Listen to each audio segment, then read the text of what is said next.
friends, camping is a spring thing, and Pawpaw's Campers in Picayune is here to get you started this spring.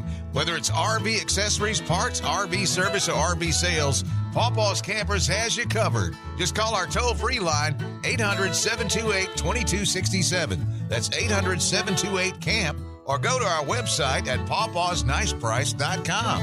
We're not that far from where you are. Come and see us today. That's a good RV, Pawpaw. Well, good evening to sports fans, and welcome to another edition of Maroon Tide Baseball on WRJW.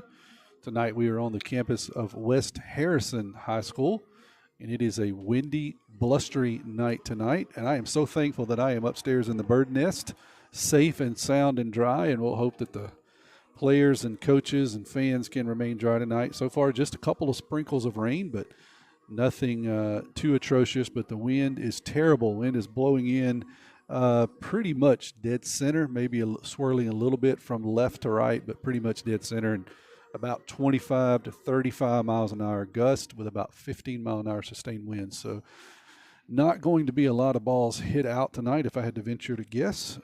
Maybe a little bit of small ball, so we'll see what happens as Picayune comes in to take on West Harrison Hurricanes in the first game of a 3-game series. They'll play tonight. They'll play Thursday night at the Kirk in Picayune, and then back here on Friday to end out the series. Picayune is coming off of a 3-game sweep of the Pascagoula Panthers last week. They went into Pascagoula last Tuesday and won 11-1. They won 3-0 on Friday night, and then 10-2 back in Pascagoula on Saturday. So I'm going to give you a couple of highlights from that box score. Morgan Kraft led the team in hitting. He went 3 for 5. Landon Watts was right behind him with he had a 3 for 4 performance and drove in 3 runs, did Landon. Cooper Moreau had a couple of hits. He went 2 for 4. And along with Tanner Pugh and Justin Stockstill also had hits. So a big day for the Tide as they plated 5 runs. They plated 10 runs in a 10-2 defeat of Pascagoula, and that completed the sweep. So tonight we'll get started with the second series. West Harrison, as I said, teams are just about ready to take the field and start the announcements here, and then we'll have the national anthem and get going. But you are listening to Picayune Maroon Tide Baseball on WRJW. That's 1320 AM, 106.9 FM. You can catch us on the portal streaming, and you can also catch us on the YouTube channel, which is at PMHS Sports. We'll take a break, and we'll be back in just a minute, give you starting lineups for tonight, and get ready to play baseball.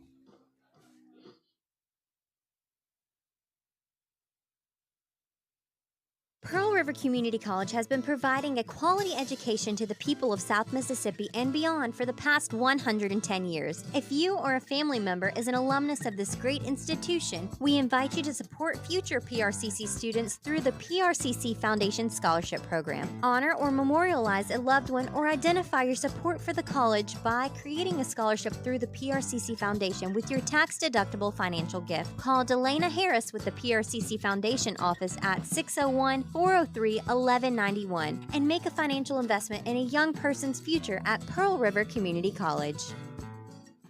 Tommy Upton back with you here on the campus of West Harrison tonight as we're getting ready for the first game of a 3-game series against West Harrison. Let me give you the starting lineup tonight for the Maroon Tide. Parker Helton will lead off and play center field. Kyler King will be at shortstop batting second. Morgan Kraft will be at first base batting third. Jamie Lumpkin will be at second base and still in the cleanup spot this week. Landon Watts will be catching, batting fifth. Cooper Moreau will be on the mound, and he'll be batting sixth. Landon Franklin will be the designated hitter. He'll be hitting for Brunson Stockstill, who'll be in right field. Braxton Carter is going to be at third base tonight, batting eighth. And Justin Stockstill will be in left field, batting ninth for the Tide. That's how Coach Nicholson filled out his card. Let me give you West Harrison starting lineup. Reese Parker will be at third base batting first. Landon Wallace will be pitching tonight, batting second. Hunter Ross will be in left field. Desi Curley will be catching and hitting in the cleanup spot. Maddox Jackson will be at second base. Tyler Gazier will be in right field. Jack Mann at first base. Cameron Sandel will be the designated hitter. He'll be hitting for Carlos Pena at shortstop. And Jordan Stapleton will be in center field for West Harrison, and that's how they will line up. Let me give you a little bit of stats so far for the Maroon Tide as they're coming off a couple of 10-run rules and a 3-0 defeat of Pascagoula last week, and a couple of folks added quite a bit to their batting average. So I'm going, Brady Robinson still sits atop on and put an asterisk there because he's been out for a few weeks. He's still leading the Tide at a 429 batting average, and hopefully get him back in the lineup to add to that batting average here in the next couple of weeks. But outside of Brady, Landon Watts, the catcher, is now leading the team at 405. He has at bats 37 and 15 hits, so 15 for 37, and he has 9 RBIs. Parker Helton is now moved into the second slot at 390. He has contributed 10 RBIs to the pool. Kyler King is batting at 383. He leads the team at 17 RBIs. Morgan Kraft is next at 340. He's contributed 11 RBIs to the total. Cooper Moreau at 333. Jamie Lumpkin is hitting at 311. Braxton Carter, 286. The designated hitter Landon Franklin's at 207. Justin Stoxel's at 200. And Tanner Pugh is at 182. So that's the starting lineups, or that's the batting percentages so far for the Tide. Let me give you a little bit of pitching here. I'm just going to cover a couple of folks because we're fixing to start announcing both teams. Tanner Busby is rocking a 4-1 win-loss percentage. He has an ERA of 1.385. He struck out 50, and he's done so in 30 innings. Kyler King has pitched 16 innings. He is 1-1, and he is rocking a 3.0 ERA. Cooper Moreau will be on the hill tonight. He's pitched 14 innings. He has a 2-1 record against a 2.86 ERA, and he has struck out 21 batters so far, and he has walked 8. Landon Watts has pitched in 12 innings, 12.1 innings, is a 0-1 record with a save, and he has a .568 ERA. So pretty good percentages across the board. We'll look forward to Cooper tonight, who had an outstanding performance last week against Pascagoula, as he was able to keep them baffled pretty much all night long with a good mixture of fastballs, and he had a nice breaking pitch. So we'll see what he has tonight, see if the wind plays any impact on his pitching tonight. We know it's going to have some impact on the hitting and fielding. Fielding certainly can be a issue in the field on high fly balls because just no telling where it's going to go.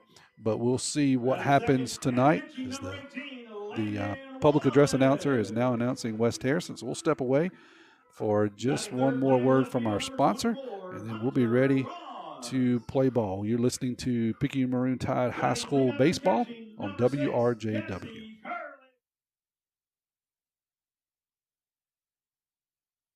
Hey friends, camping's a spring thing, and spring is here. Check out this new 2024 Wildwood FSX 174BH. This travel trailer has a front queen bed, rear bunks, and only weighs 2,899 pounds. MSRP is $24,398, reduced to only $13,988. A brand new 2024 bunkhouse trailer for only $13,988. Pawpaw's Campers is not that far from where you are. Come and see us. That's a good RV, Pawpaw.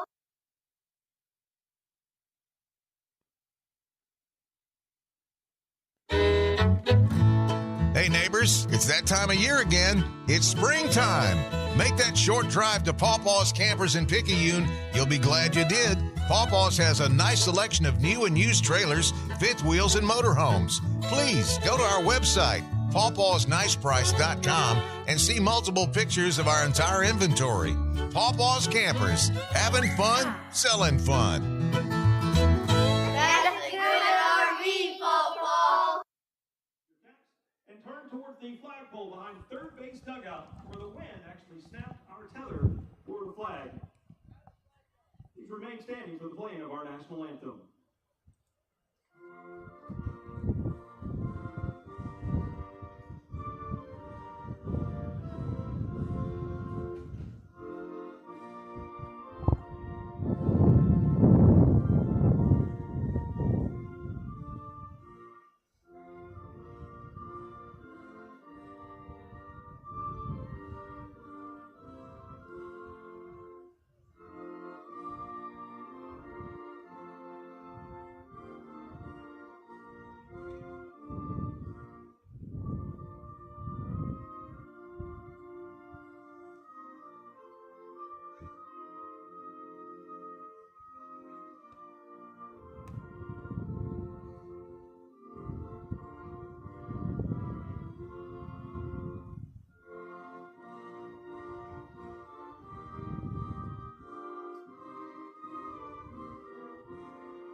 Tommy Upton back here on the campus of West Harrison as the players have been announced. The umpires have met with the coaches, and now the national anthem has been played. And West Harrison is now taking the field. Mr. Landon Wallace is on the mound, and he'll be taking his warm-up tosses as we're about to get underway. You've been listening to the Pawpaws Campers and Cars pregame show here on WRJW. Appreciate their sponsorship. It's also going to be a little bit fun tonight with the wind. It's been it's sort of left to right now, so out of left field, blowing straight into the first base dugout from from my position up top the crow's nest behind home plate, and it's going to be an adventure. I can tell you. I was watching some of the kids tonight during the national anthem stand on the first base line and almost had to turn sideways to keep from getting blown over by the wind. So it's definitely going to be a factor tonight. We'll just see what happens. Fly balls may be an adventure, but nevertheless, we're lined up. Looks like the rain is going to hold off, at least for now. So I think we're going to play baseball here. I want you to know that the first pitch of every inning is brought to you by your hometown bank, FNB Picayune, hometown community spirit, hometown community pride. So leading off tonight is going to be Parker Helton. He has swapped last week in the Pascagoula series. He was hitting in the night spot, has been for the last couple of years, but Coach Evan moved him up to the leadoff spot, and he responded by going 4 for 5 last Tuesday and then had another 3-hit game on Saturday. So he just had an outstanding week. And so he is still in the leadoff spot starting tonight. And, of course, Kyler King will be hitting second behind him. And then Morgan Kraft, the first baseman, will be in the third spot. I'll go ahead and give you the rest of the lineup here. Jamie Lumpkin will be hitting fourth. Landon Watts catching in fifth. Cooper Moreau will be pitching in the sixth spot. Landon Franklin, a designated hitter. Braxton Carter will be on third base. And Justin Stockstill will be in left field batting ninth. And Landon will be hitting for Brunson Stockstill, who will be in right field tonight. So I think we're just about ready to get going here. On the campus of West Harrison.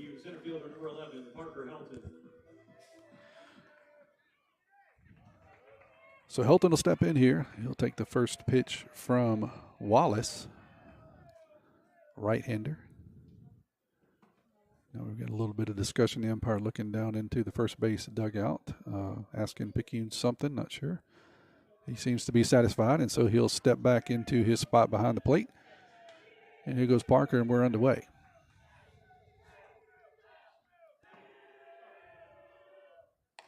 First pitch from Wallace is going to be outside for a ball, 1-0.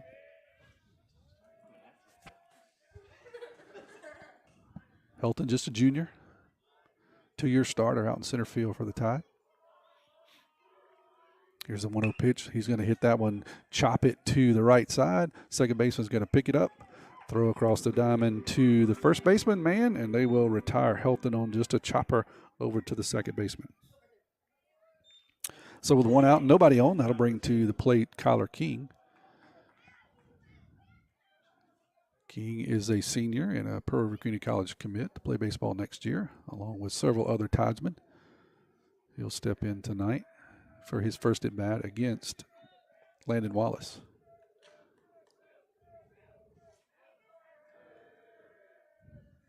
That one's going to be just inside for a ball. Breaking pitch didn't quite break enough. So it'll stay inside, 1-0 to King.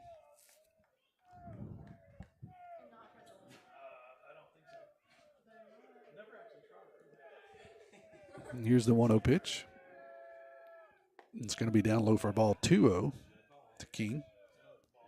King, a 4-year starter, along with several other of the seniors. They've taken their lumps the 9th and 10th grade year, but it's paid off for him, quite frankly, the last 2 years, and a lot of expectations this year for the senior-laden Maroon Tide team. That one's going to stay down low for ball, so 3-0. Good start to the district season last week, as I said, as a 3-0 sweep for Picayune.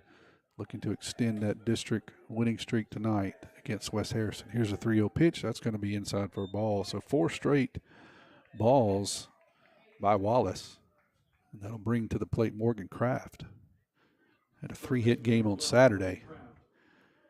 He, too, is a PRCC commit, dual sport. He'll be vying for the kicking position for the football team and then also looking to earn a spot on the baseball team. He'll be a busy young man this fall. He'll step in here. King at first, 1 out. Just underway here at West Harrison Field. Here's the pitch. That's going to be in there for a strike.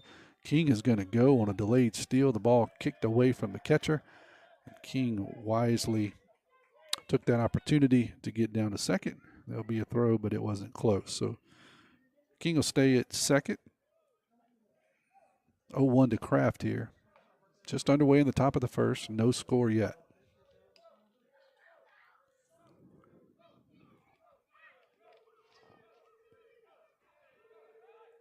Here's the 0-1 pitch. Actually, Wallace is going to step off. Shortstop looked like he wanted to make a move into second. King had a pretty good lead, so Wallace steps off. Get King to take a step back. Everybody will reset. We'll do it again here.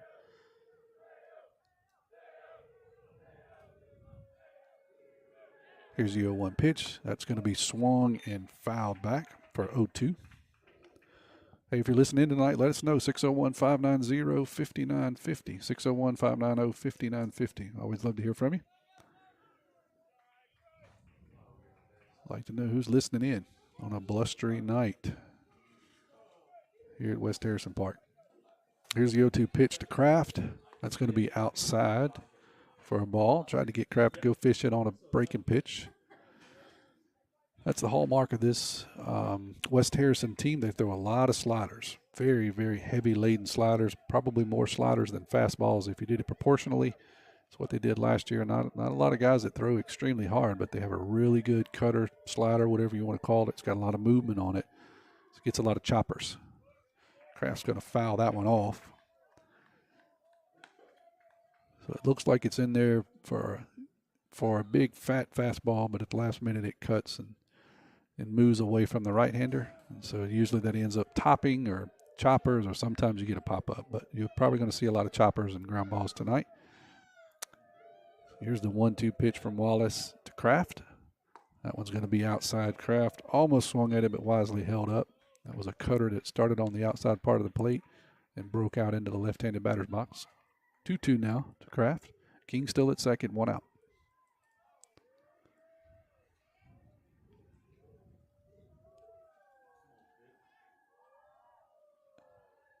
Wallace comes set. He's going to step off. King had a pretty good lead and was inching towards third. Shortstop was not in position to make a throw, so Wallace just steps off to run King back.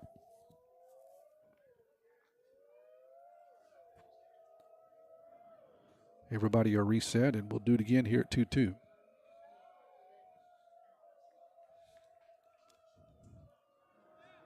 Here's a pitch. That's going to be down for a ball, 3-2.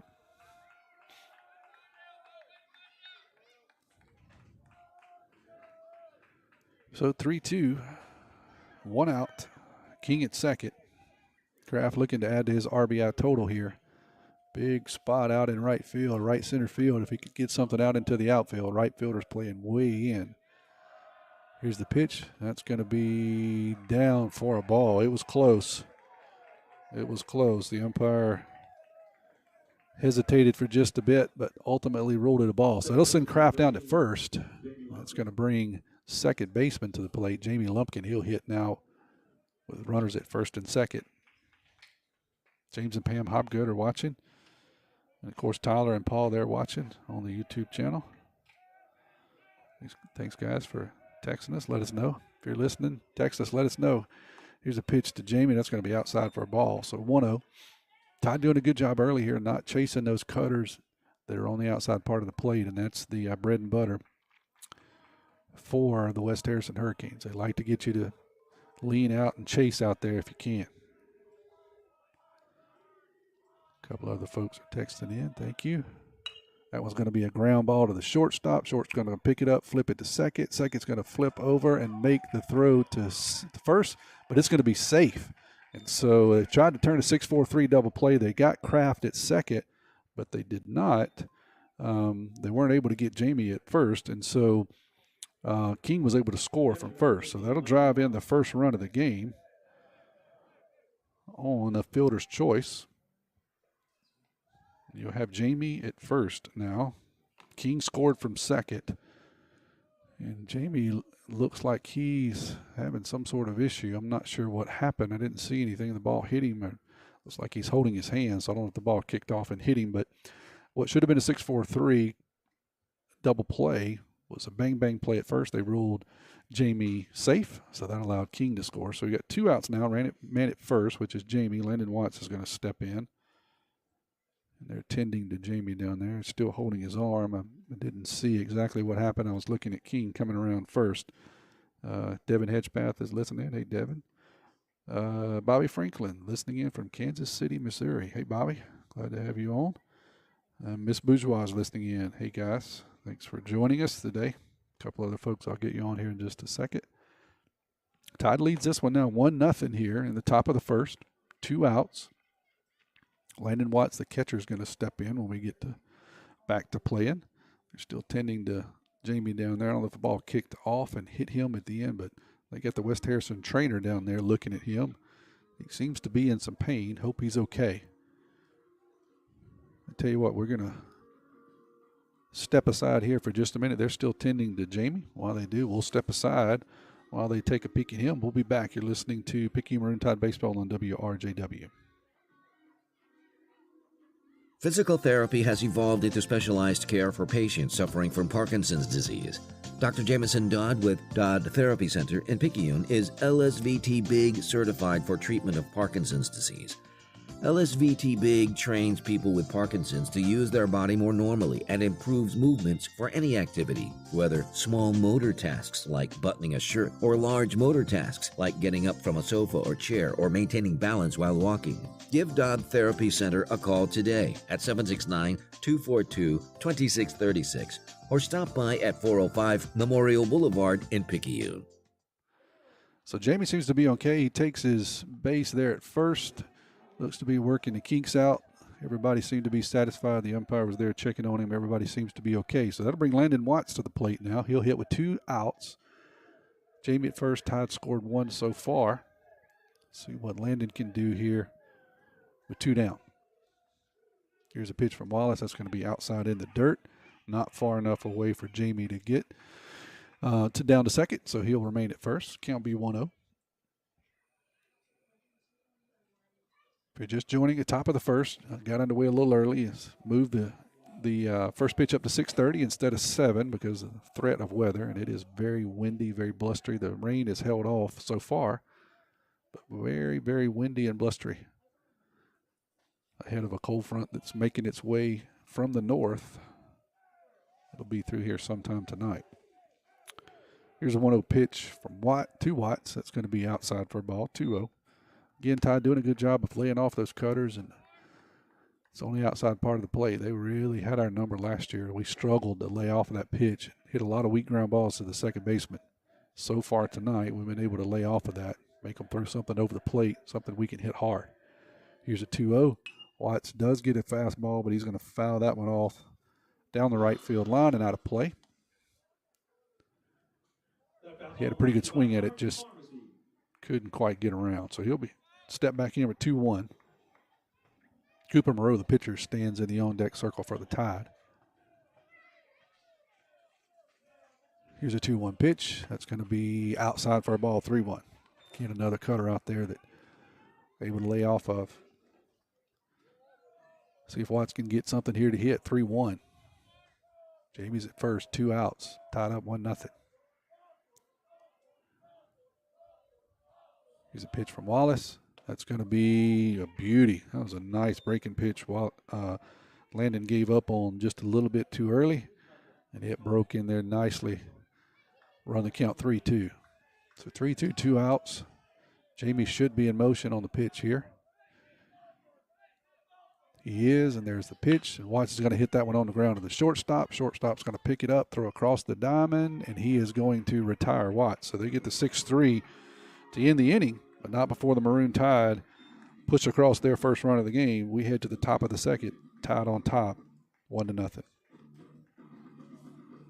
Hey friends, camping is a spring thing, and Pawpaw's Campers in Picayune is here to get you started this spring. Whether it's RV accessories, parts, RV service, or RV sales, Pawpaw's Campers has you covered. Just call our toll-free line, 800-728-2267. That's 800-728-CAMP. Or go to our website at pawpawsniceprice.com. We're not that far from where you are. Come and see us today. That's a good RV, Pawpaw. Dr. Hermaine Almonte, Chair of Surgery and Trauma Medical Director, Highland Community Hospital. Over the last 10 years, the Highland Surgery Department have grown exponentially. We have been able to add multiple services to our surgery department, which includes urology, general surgery, advanced laparoscopic surgery, ENT, as well as ophthalmology. Highland Community Hospital, here when you need us most. For more information, go to highlandch.com. Tommy Upton back here on the campus of West Harrison High School as Picayune leads West Harrison 1-0 heading into the top of the second. I want to remind you that the first pitch of every inning is brought to you by your hometown bank, FNB Picayune, where they are Picayune Maroon Tide proud. Stop by the main branch at 121 East Canal Street for all your banking needs. So Tide takes advantage of a legged outfielder's choice by Jamie to push across the first run of the game. And I said the second, but it's actually heading to the bottom of the first. Correct myself. The bottom of the first as Tide leads this one 1-0. Reese Parker will lead it off for West Harrison. The pitcher, Landon Wallace, will be second, and Hunter Ross, the left fielder, will be third. That'll be 1-2-3 for West Harrison. Cooper coming off of an 11-1 win last Tuesday night at Pascagoula, where he had really a dandy pitching performance. Baffled Pascagoula most of the night with a good fastball that he was able to locate, and then he had a really good breaking pitch that he dropped in on him quite often, actually, and it was very effective. So we'll see what Landon can do tonight. I'm sorry, what Cooper can do. I'm looking at my sheet and should be looking up at the park. What Cooper can do tonight. Reese Parker, the left-hander switch-hitting third baseman, will step in first. Umpires having a word out there with Cooper. Taking a peek at the ball and his glove. So I guess we get the inspection out of the way early. No pine tar or emery boards in the glove. So I think we're ready to go here. So here's the first pitch from Cooper to Reese Parker. We'll get started at the bottom of the first. That's going to be hit out into right center field. So Parker sees one pitch and swats it out into left center field over the head of Kyler King, and he'll see one pitch and start the game with a single. Landon Wallace, the pitcher, now will step in with a runner at first and nobody out. That was a fastball right down the middle, and Parker just swatted it out into left center field in the power alley. Helton did a good job of cutting it off and not allowing it to get deep, keeping Parker for one. So here's the pitch to Wallace. That's going to be up high for a ball, 1-0.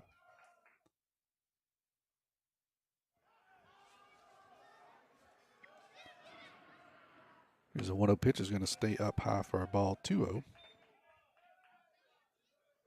Wallace looking to help himself here. He's gave up one run in the top of the first. West Harrison now has a runner on with nobody out in the bottom of the first. It'll be a throw over to first by Moreau. Parker is safely back.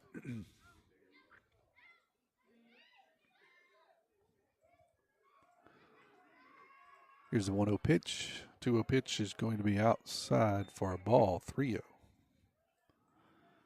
So two breaking pitches that Cooper tried to land there. Neither one of them could catch the outside part of the plate. See what he has to do here on 3-0. Assuming he's going to groove a fastball, but that one's up high. So 4 straight pitches. Cooper will issue a free pass to Wallace. That'll bring the left fielder up, Hunter Ross. That's going to draw a visit by Landon as he'll trot out and have a conversation with his junior pitcher. One pitch, and Parker deposits a single out in left center field. 4 straight pitches. Wallace, the pitcher, is now at first. Ashton Skidmore will be the courtesy runner for the pitcher, Wallace. Hunter Ross now, this left fielder, will step in here. Nobody out. 2 guys on, first and second. There's a pitch from Cooper. That's going to be a breaking pitch that stays up high for a ball, 1-0.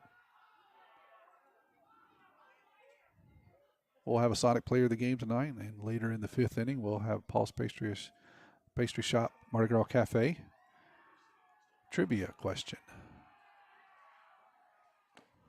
1-0 is going to be outside for a ball. It's going to be a snap throw by Watts down to first. It's going to be a bang-bang play, but he was safe. Be a SWAT tag that caught the runner on the top of the helmet, knocked his helmet off. Looks like he's okay, nothing nefarious. That's just a sweep around tag by Kraft as he was trying to get him diving back in and got him right on the top of the helmet. That 2-0 pitch is going to stay up high for they're going to call it a strike. I'm sorry, 2-1. So 2-1 now. To Ross. That one's going to be up high now, 3-1.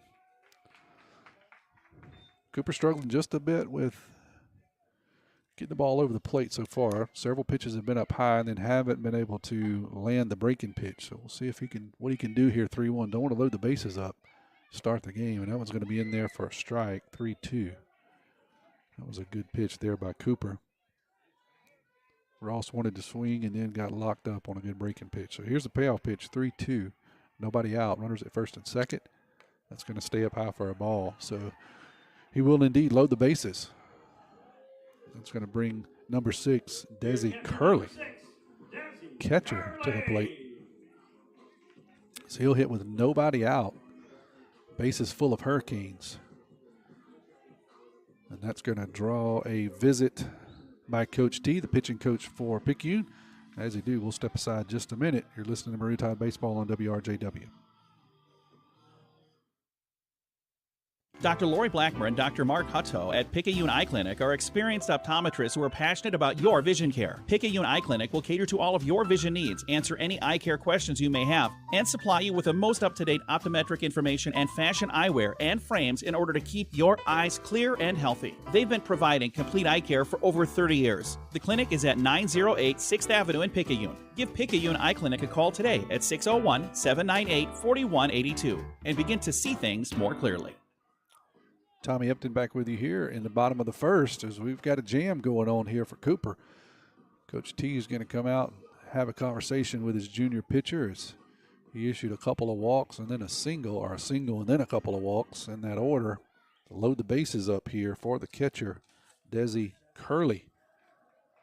So I'm sure that's just a settling visit. Say, hey, calm down, it's too early, got a lot of baseball to play. Don't try to get too fine here. Let's just try to locate a couple of pitches. That one, however, is going to stay up high for a ball. So 1-0 to Curley. Cooper working quickly from the windup. That one's going to be hit on the ground to the shortstop. King's going to flip it over to second, and Jamie is going to complete the double play. So I was waiting on the call at first, but Jamie was able to complete the double play, but they will push across a run. So the score now will be tied.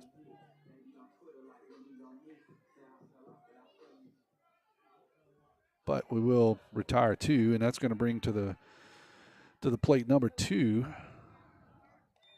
Maddox Jackson, the second baseman, is going to hit, and the first pitch to him is going to be up high for a ball. 1-0. There for a strike, 1-1. So we get the 6-4-3 twin killing, but that does push across a run, and we still got a runner on third here. So Jackson will hit. He's going to hit one hard down the right field line, but it's going to stay foul. So 1-2. Jackson, a switch hitting second baseman, hitting from the left side here against Cooper, the right-hander. 1-2, 2 outs. Tie ball game here in the bottom of the first. That one's going to be dribbled down the third base line. Landon's going to pick it up, throw across to Morgan, and they're going to call him out. That was a bang-bang play. Heck of a job there by Landon Watts as he has to go out and really field a swing and bunt, turn around and make the throw to first. He does. And so we'll head to the bottom of the second. Sorry, the top of the second. We got a tie ball game here, 1-1. Pit Lane Oil Change in Picayune is your personal pit crew. When you need an oil change, take it to the professionals who will make sure your oil change is done right with quality oils from Pennzoil, Castrol, Mobil 1, and Rotella by Shell. At Pit Lane Oil Change, it's not just an oil change. We inspect under the hood to make sure all your fluid levels are where they should be, and those belts are in good working order. Our Pit Lane crew ensures those air filters are not clogged up and hurting your engine's performance. We will also vacuum the inside of your vehicle. At Pit Lane Oil Change, our crew also inspects your wipers, all your bulbs to make sure those brake lights and turn lights are working correctly, and we put all your tires at the right pressure. Why just get an oil change when your vehicle can get the pampered professional service that only the Pit Lane Oil Change crew can deliver? We're at 401 Highway 11 North, just 3 blocks north of East Canal, right by the railroad tracks. No need for an appointment, but if you are on a schedule, call us at 601-798-0017. Pit Lane Oil Change, your personal pit crew. Tommy Upton with you here back at West Harrison. So we got a tie ball game. Each team scores one in their half of the first. We head to the top of the second here. Cooper Moreau is going to lead it off, followed by Landon Franklin, who will be on deck. And then Braxton Carter will be hitting in the third spot in this inning. Wallace had a pretty good inning last inning. Had a walk, a couple of walks. Took advantage of a fielder's choice. They couldn't complete the double play, and that scored King. So West Harrison took advantage of a couple of walks and a base hit to score their run in their half of the first. Here's the first pitch to Coop, and that's going to be down low for a ball. Ball one. The first pitch of every inning is brought to you by your hometown bank, FNB Picayune, the place for all your banking needs. Miss Susan Wilson and her staff are ready to service you at their North Picayune branch on Cooper Road, just off of exit 6. Go by and see Miss Susan for a loan. Here's a 1-0 pitch to Cooper. That's going to be hit hard to first baseman. First baseman's going to pick it up, toss it over to the pitcher who was covering, and retire Cooper. So good defensive play over there by Mann, who picks it up and tosses it to Wallace, who fields his position well. So that'll be a 3-1 if you're scoring at home. Put out for West Harrison. Landon Franklin will step in now, designated hitter for the Tide.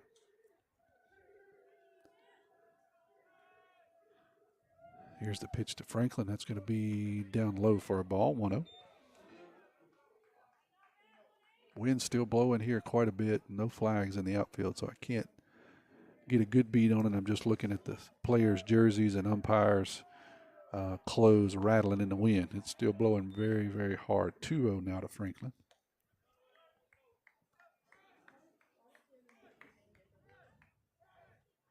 Landon's hitting some big spots for us this year. I'm sure his batting average is not where he wants it to be, but that's not reflective of the job he's done offensively so far. That one's going to stay up high for a ball, 3-0. Catch the umpire right in the face mask. It tipped off the catcher's glove and got the umpire right in the face mask. He shakes off the cobwebs. Seems to be okay. Everybody a reset here, 3-0 to Landon. That one's going to be a called strike. That looked to be the 3-0 strike. Maybe a little bit off the plate, but the 3-0 strike, 3-1 now.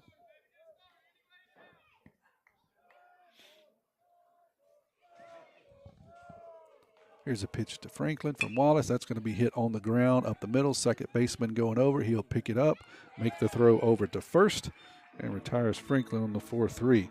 So a chopper that got over the pitcher's head, but not far enough to get past the second baseman.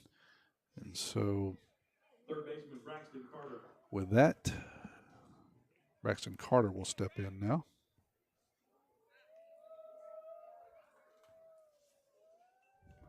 He hits here with nobody on and 2 outs. That's going to be in there for a strike. 0-1.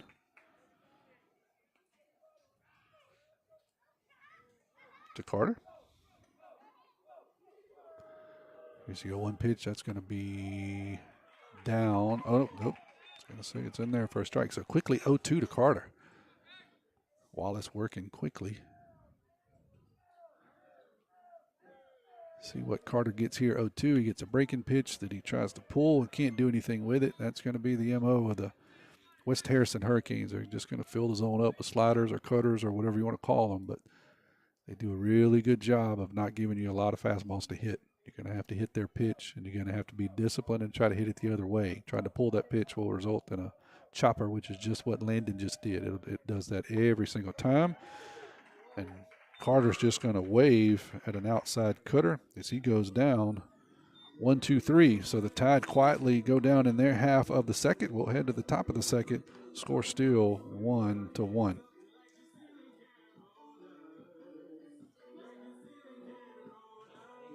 Nobody protects you from mayhem like Allstate. I'm a torrential downpour you can't see out of your windshield. And if you have the wrong car insurance, you might have to make it rain to fix your bumper. So switch to Allstate, save money, and be better protected from mayhem like me. Jason Pygott has offices in Picayune. Make sure you have the right coverage. Give the Pygott Agency a call today. 601-798-7005. Based on coverage and limits selected, subject to terms, conditions, and availability. In most states, prices vary based on how you buy. Allstate Bar and Casualty Insurance Company and affiliates, Northbrook, Illinois. Locally owned and operated, First Place Express Car Wash in Picayune would like to say a huge thank you to their loyal customers. Both locations, Highway 11 North just past Coast Electric and on Highway 43 South just a quarter mile east of I-59 at Exit 4, now have new hours. 7:30 a.m. to 7 p.m. and 9 a.m. to 5 p.m. on Sundays at the Highway 43 location. Get the early bird special Monday through Thursday. Remember, when it comes to your vehicle's shine, First Place Express Car Wash in Picayune will have you saying, if it doesn't shine, it ain't mine. Tommy Upton here back in the bottom of the second. We got a tie ball game 1-0. Tyler Gazier, the second baseman, is going to lead it off against Cooper Moreau. He's going to hit one to the right side.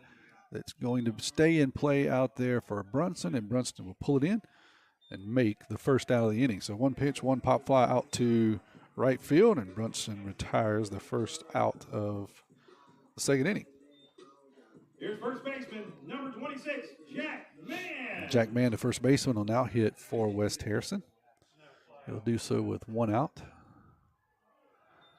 Here's a pitch from Cooper. That's going to be in there for a strike.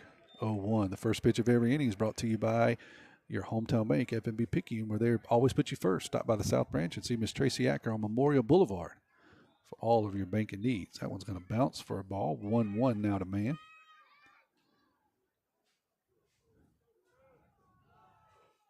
Stay up high, 2-1 now.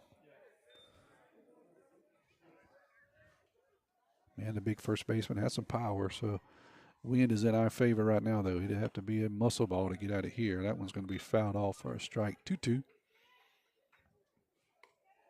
Cameron Sandel, designated hitter, stands in the on-deck circle for West Harrison. Just joining us, we're in the bottom of the second. 1-1. Each team scored a run in the first. That was going to be fouled off. Count will remain 2-2. Blustering night tonight. The PA announcer said it was so bad that it actually broke their flag off of the pole. That's how bad the wind is.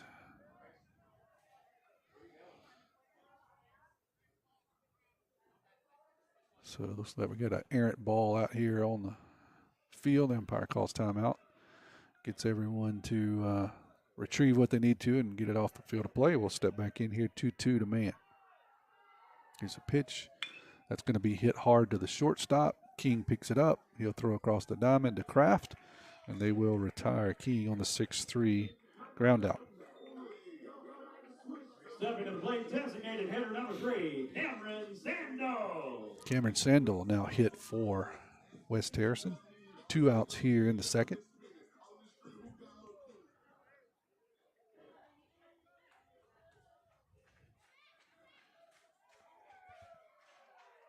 There's a pitch from Coop.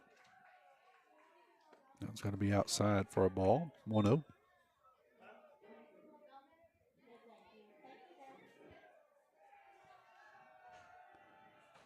Pitch is going to be swung and missed for a strike. 1-1 now to the DH, Sandel.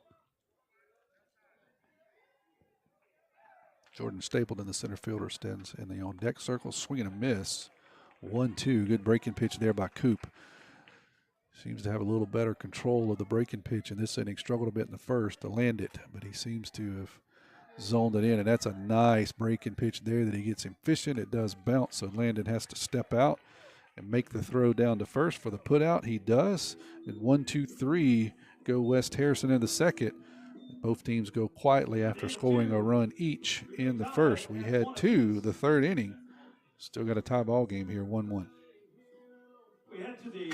Sonic Drive-Ins introduces their all-new flavor combo, the Peanut Butter and Bacon Super Sonic Double Cheeseburger. That's right, Sonic Drive-In's latest flavor combo combines peanut butter and bacon and layers it between 2 beef patties, peanut butter, crispy bacon, grilled onions, and melty cheese on a toasted bun. Stop by today and try one for yourself at Sonic Drive-In on Highway 11 just north of Highway 43 North. Go ahead, push that red button for happy eating at its best. That's what you get at Sonic Drive-In of Picayune. When you wake up with an aching back or sore neck, Dr. Debbie Moore with Moore Chiropractic Clinic suggests you consider making simple changes in your sleeping position to alleviate unnecessary strain on your body. According to the American Chiropractic Association and Dr. Debbie Moore, it's best to sleep on your back or side because laying on your back or side allows your head, neck, and spine to relax into their natural alignment. This will help you wake up pain-free and feeling rejuvenated. Moore Chiropractic Clinic. We've got your back. Tommy Upton back here in the third inning as we have a 1-1 score. Justin Stockstill is going to lead this off for the Tide, and then that'll flip it back over to Parker Helton, the leadoff spot, followed by Kyler King. So each team scores a run in the first. They do so on a couple of walks and a beat-out fielder's choice for each team. And then they go quietly 1, 2, 3 in the second inning. So we'll see what Justin can do here to lead us off in the third inning.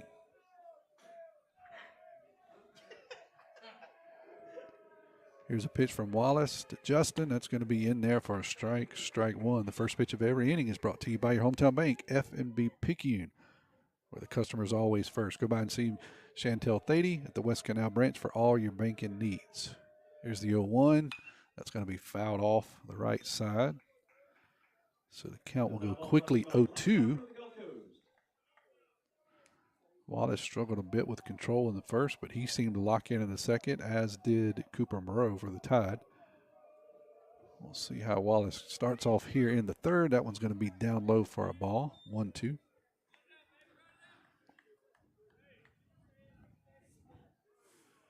Just got a note from Dad back at home, and Picayune says under tornado watch. I believe it. It's some zeary-looking clouds here north of Long Beach at West Harrison. That one's going to stay up high for a ball, 2-2. Hopefully the rain will hold off. I don't see a lot of dark clouds, but the wind is still terrible. Here's a 2-2 pitch. That one's going to be called strike three. Good breaking pitch there by Wallace. They see through a nice slider right on the inside part of the plate to the left-handed hitting Stockstill. And he records the first out of the inning. So that'll bring up Parker Helton. Helton's 0 for 1 on the night.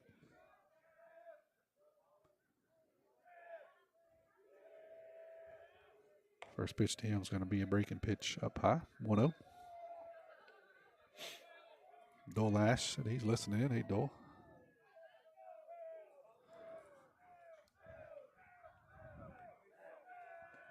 Here's the 1-0 pitch to Helton. He's going to hit that little squibber back to the mound. Wallace is going to pick it up, and the underhand toss to man at first.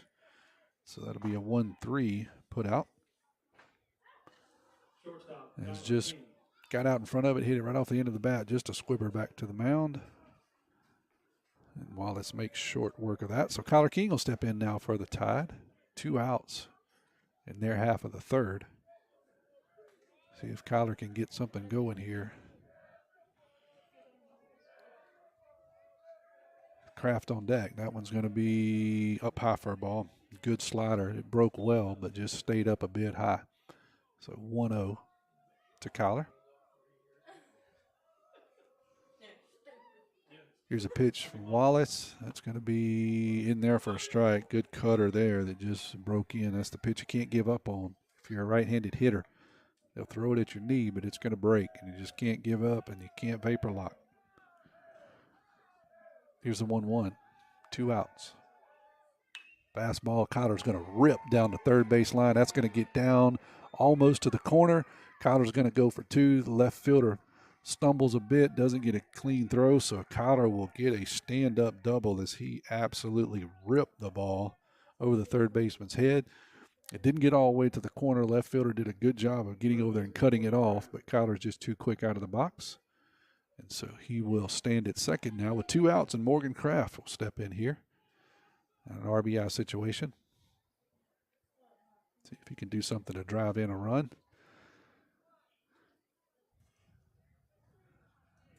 King gets all of his base running attire sent out to him and trades out some of the batting gloves. So get all that swapped out. He'll take his lead at second. Kraft will step in here. And we're going to have an appeal over to first. They're going to say, they're going to ask if King missed first on his run. The umpire says no, sir, he did not. He gives them the safe sign, so Wallace will step back on the mound and now deliver his first pitch to Kraft. 2 outs, top of the third, tie ball game here, 1-1, I'm sorry. That pitch is going to stay up high for a ball, 1-0.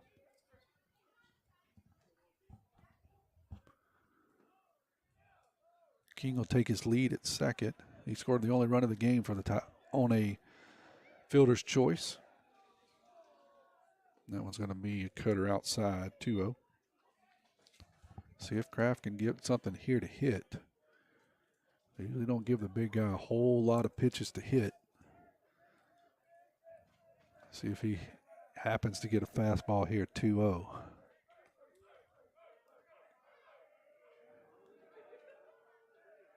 Wallace comes set. Here's a pitch. That's going to be in there for a strike. It was a strike, but it was a cutter. Kraft laid off of it.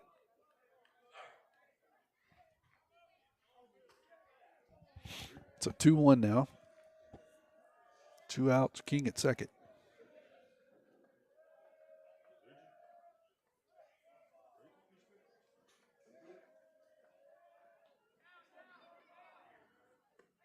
That one's going to be down low for a ball. 3-1 now to Kraft. So this is, if he's going to get a pitch to hit, this is probably it. We'll see if they are going to try to make him go fishing and an intentional walk, or if they're going to give him something to hit here. 3-1. It's going to be ball up high. It wasn't close. So Kraft will take his second walk of the game. He'll head down to first. Jamie Lumpkin will step in now.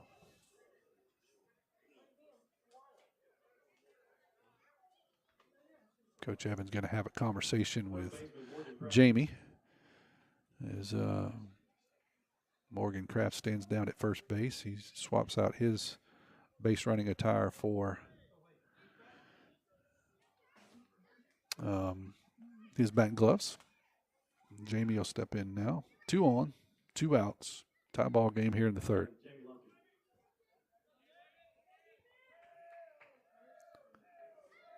Wallace will come set. King gets a lead. Kraft has a lead at first. Nobody holding either runner on.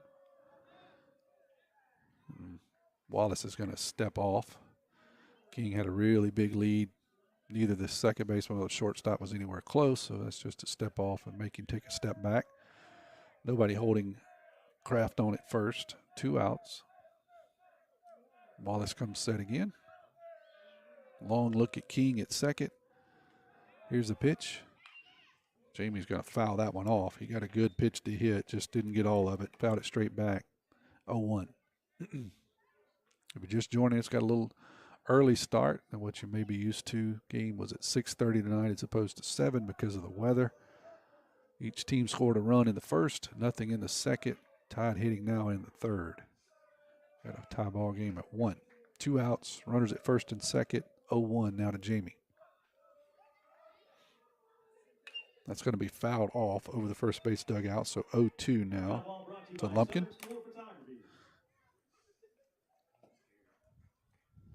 Tide will be back in action Thursday night at the Kirk as they face these West Harrison Hurricanes once again for Game 2 of the series, and Game 3 will be Saturday afternoon back here at West Harrison.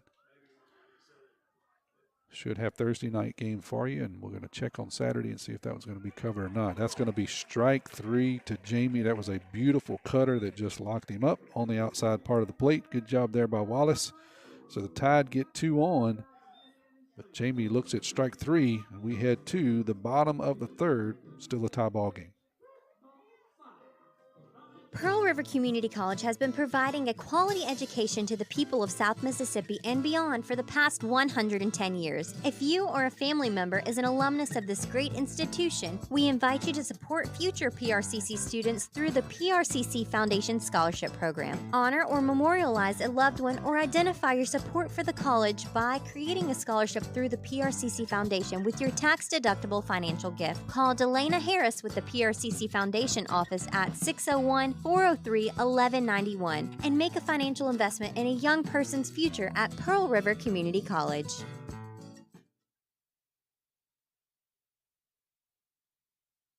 Tackle your pain with Dodd Therapy Center.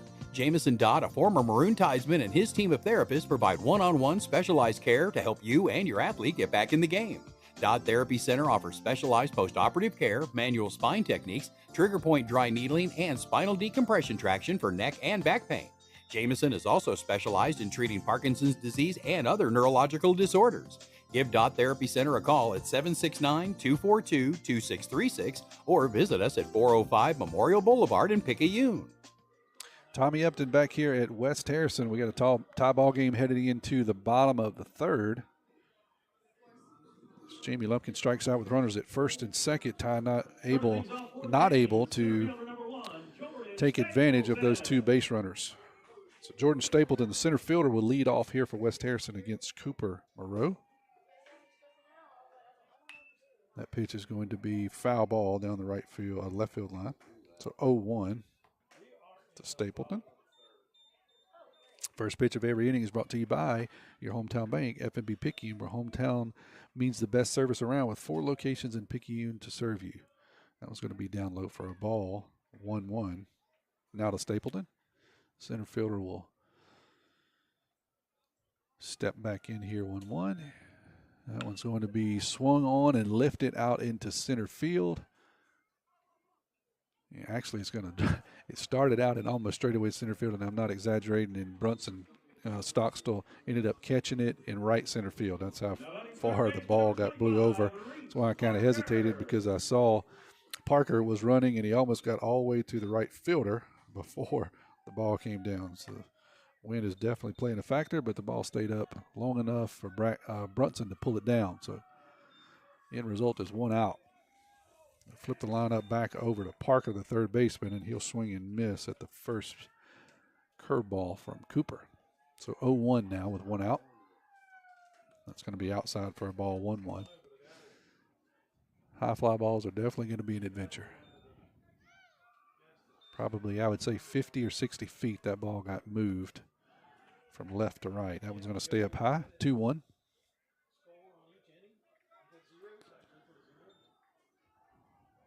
To the third baseman. Here's the 2-1 pitch. Is going to be in there for a strike, 2-2. Cooper gave up a run in the first. Shut West Harrison down in the second, retired the first and the third, and that one's going to be hit out into right, and it's going to get down for a single. So that ball not hit hard, but just lifted over Jamie's head at second and got just enough over his head and in front of Brunson out in right field. It'll fall in there for second hit of the game for West Harrison. That's going to bring the pitcher Landon Wallace will hit now. Wallace walked in the first inning. He'll hit with 1 out and a runner on first. That's going to be a ground ball, hit and run to first. Kraft will go over, pick it up, no play at second as he goes over, has to backhand the ball, comes back and tags first for the second out, but no chance to get the base runner going from first to second. Here's left fielder number 24, Hunter Ross. So Hunter Ross now will hit for West Harrison, and he will do so with a runner at second and 2 outs. Here's the pitch from Cooper. That was going to be up high for a ball, 1-0.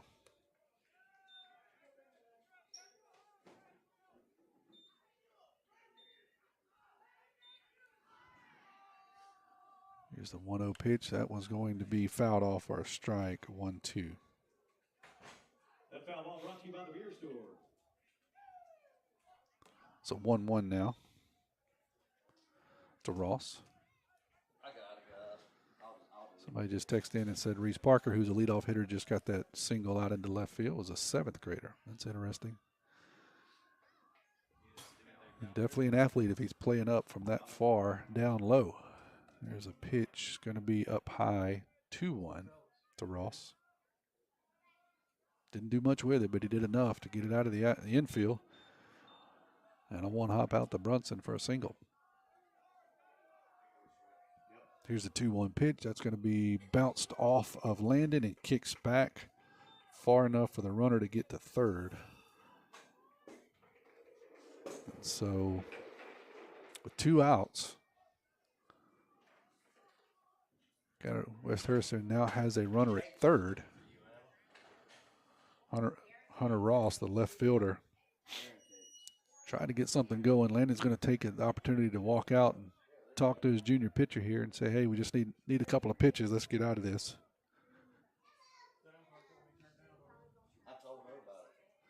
Not try to get too fancy. So here's the 3-1 pitch. Cooper will go back to his windup. That's going to be in there for a strike. Good pitch. So Ross tried to lean into it. Make it a 3-2 pitch. Here it is. That's going to be swung and hit out into center field, and that'll be enough to score the run. So that's a base hit.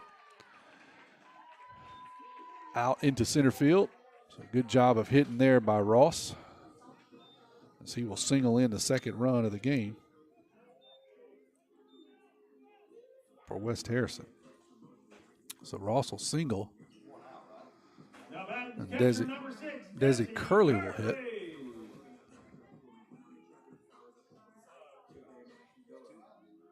For West Harrison. So 3-2 count. Good job there by Ross as he singles out into center field. Again, not a very hard hit ball, but enough to get it out of the infield and score the second run of the game. For West Harrison, that ball is going to be lifted up, and it's going to get out of play. So 0-1. That was Donnie Keller. I didn't have your name. Sorry, Donnie. Giving me that inside information on the West Harrison kid. It's a 7th grader. So he'll be on the mound this week. Interesting to see. Runner goes. Landon's going to throw down to second. 1-hop second. No tag out there. So 1-1 now to Curley. Got a stolen base by Ross. So he takes advantage of Cooper. Got a good jump. Ball in the dirt. Landon gave it all he could, but not much he could do with that one. Here's the pitch. That's going to be grounded to foul down the third base line by the third base coach, who did not give us much of an effort at all. Didn't even reach for it. Just watched it. So that'll run the count 1-2 now. Runner at second. West Harrison leads this one 2-1, the bottom of the third. That's going to be in there for strike 3. Good pitch there by Cooper as he lands a beautiful breaking pitch to get out of a little bit of a jam, but not before. West Harrison will push across their second run of the game. We head to the top of the fourth, I should say. West Harrison leading this one 2-1. Physical therapy has evolved into specialized care for patients suffering from Parkinson's disease. Dr. Jamison Dodd with Dodd Therapy Center in Picayune is LSVT Big certified for treatment of Parkinson's disease. LSVT Big trains people with Parkinson's to use their body more normally and improves movements for any activity, whether small motor tasks like buttoning a shirt or large motor tasks like getting up from a sofa or chair or maintaining balance while walking. Give Dodd Therapy Center a call today at 769-242-2636 or stop by at 405 Memorial Boulevard in Picayune. Abby Turnage, lead mammography technologist, Highland Community Hospital. Mammograms mammograms are important because they help us do early detection. A mammogram is never going to keep you from getting breast cancer, but early detection is what is going to make you have your best possible outcome. We want you to get your mammogram as early as possible, and you should have those yearly beginning at age 40. Highland Community Hospital, here when you need us most. Landon Watts is going to lead it off for the Tide here in the top of the fourth as they trail West Harrison 2-1. West Harrison picks up a couple of hits in that inning and drives across their second run of the game and take a 2-1 lead. Let you know that the first pitch of every inning is brought to you by your hometown bank, FNB Picayune. Checking, savings, loans, mortgages. If you need it, they've got it. FNB Picayune, your hometown bank. So Landon will stride in here. Mr. Landon Wallace is still pitching for West Harrison. See where he's at. He's got 50 pitches so far. 25 of those are strike. 3 innings so far. 1 hit, 1 run. That's earned. 3 bases on balls and 3 strikeouts is his line so far through 3. West Harrison is having a meeting of the infield at the pitcher's mound, and 2 of the umpires is having a discussion with the West Harrison coach. Not sure what's going on, but they're all meeting up down around third base. They break it up. Home plate umpire is now going to walk back towards his spot behind the plate, and we're going to get underway here in the top of the fourth. Start things off for Maroon Tide, catcher Landon Watts. 2 hits so far for the Tide. 2 walks and 2 strikeouts. Sorry, three walks and 3 strikeouts. Something else going on down the left field line. Umpire dispatches someone down the left field line to go pick something up, but he steps back in. Now we're underway. Here's the first pitch to Watts. That's going to be up high for a ball. 1-0. Watts is 0 for 1 on the night. Here's a 1-0 pitch. That's going to be past the catcher for a 2-0. Squirted underneath the wickets of the catcher. So Watts will get a 2-0 pitch here, see if he gets a fastball to hit. He does, but it's outside, 3-0. So 3-0 now to the senior catcher for the Picayune. Justin Stockstill Cooper Moreau stands on deck for the Tide. That one's going to be in there for a strike, 3-1.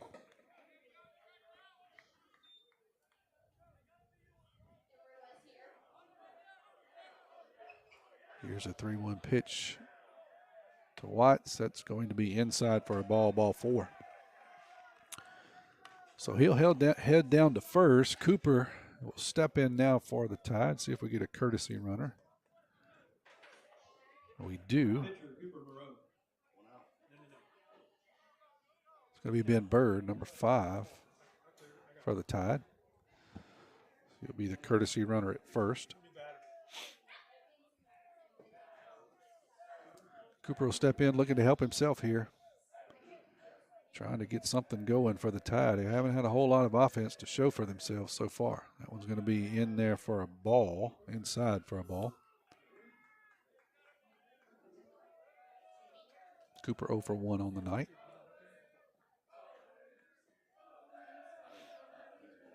Here's a pitch from Wallace.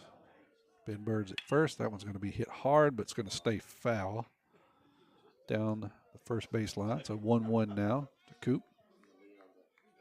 Got the Paul's Pastry Shop Mardi Gras Cafe trivia question here next inning.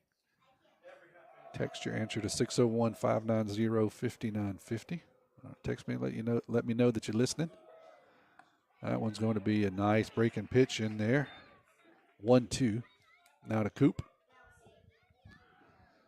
Coop getting some instructions from the skip down in the third base box. Coach Nicholson, who looks over at Ben Bird, takes his lead.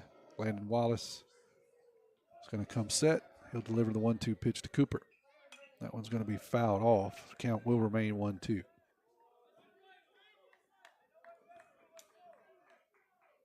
So far, the rain's held off. The wind it comes and goes, but it's probably sustaining about 15 miles an hour right now and gust up to around 30, 35. It's something serious, especially in some of those gusts. Here's a pitch, swing and a miss by Coop. He goes down, and Bird is going to steal second. That was a bang-bang play at second. But they called him safe at second. So Bird will steal second base. Cooper will go down on strikes, and Landon Franklin now will step in with one out.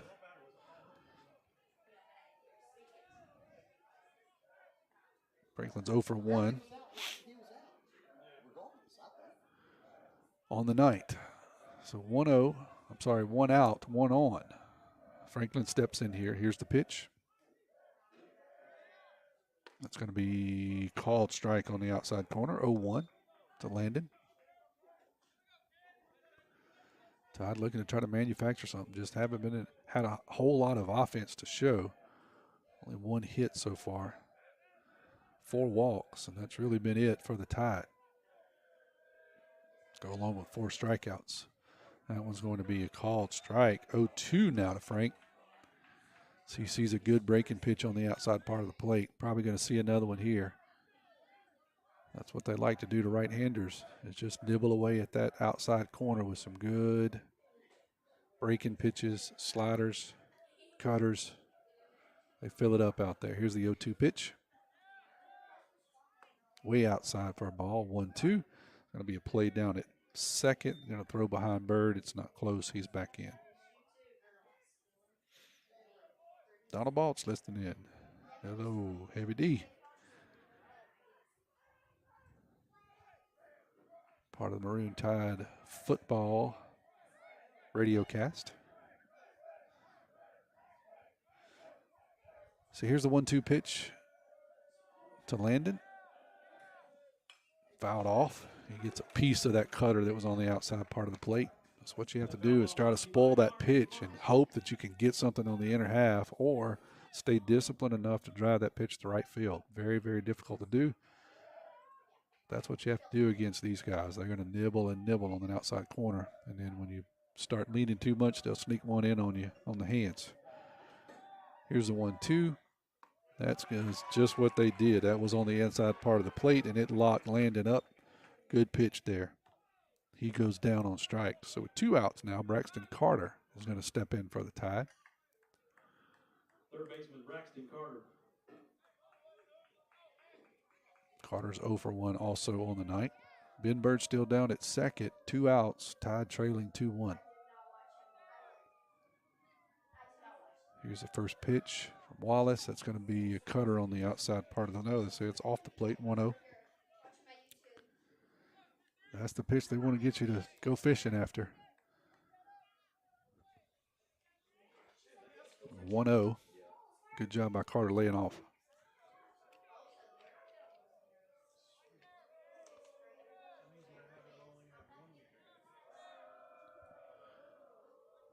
Here's a 1-0 pitch. That one's up high for a ball. 2-0 now to Carter. Justin Stockstill's on deck for the Tide.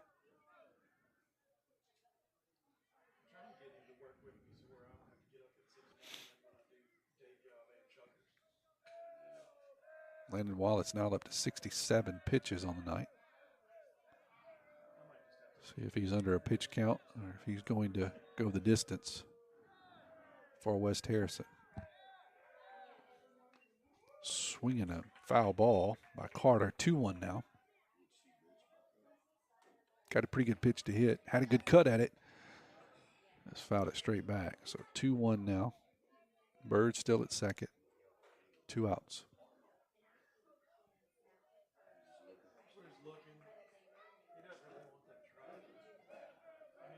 Wallace comes set.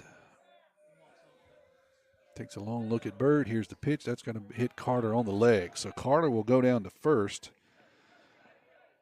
as he takes a fastball off the buttocks. He'll head down. Bird still at second. Justin Stockstill will step in now for the Tide. He'll hit with 2 outs.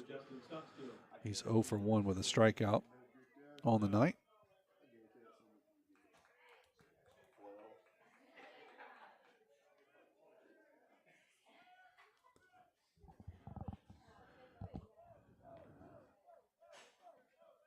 West Harrison scored 1 in the first and 1 in the third, and they lead here 2-1 in the top of the fourth. Tide trying to mount something here with runners at first and second, but 2 outs. Justin Stockstill's going to take a pitch inside for a ball, 1-0.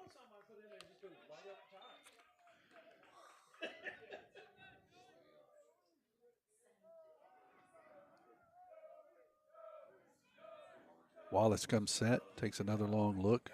Back at Bird at second. Nobody holding Carter on at first. Here's the pitch. That's going to be in there for a strike. 1-1 now.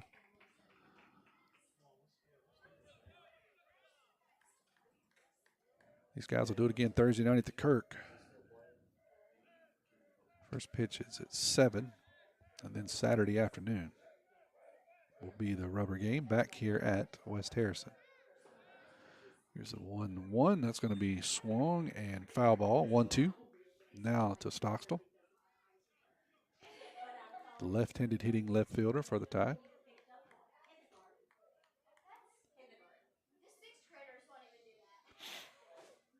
So he'll look for that cutter here. 1-2. Long look at Bird at second. Here's the pitch. That one's going to be inside. Good job by Stockstill laying off of that one. Even to count at 2-2.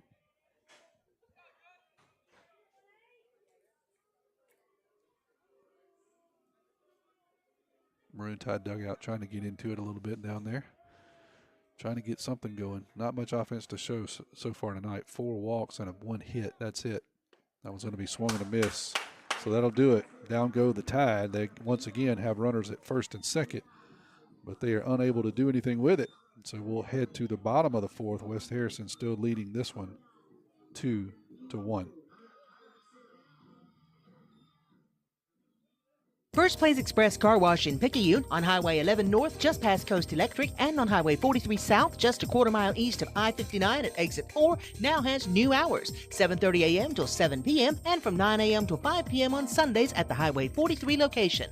Get an early bird special Monday through Thursday and choose from a variety of wash packages. Get a monthly wash club starting as low as $20.99. Ask about their gift cards. Why do it yourself when you can let First Place Express Car Wash do it for you? If it doesn't shine, it ain't mine. Dr. Lori Blackmer and Dr. Mark Hutto at Picayune Eye Clinic are experienced optometrists who are passionate about your vision care. Picayune Eye Clinic will cater to all of your vision needs, answer any eye care questions you may have, and supply you with the most up-to-date optometric information and fashion eyewear and frames in order to keep your eyes clear and healthy. They've been providing complete eye care for over 30 years. The clinic is at 908 6th Avenue in Picayune. Give Picayune Eye Clinic a call today at 601-798-4182 and begin to see things more clearly. Tommy Upton here at West Harrison Field as we head to the bottom of the fourth. Tide trails this one 2-1. Maddox Jackson is going to lead it off, second baseman for the Hurricanes. Cooper Moreau still on the mound for the Tide.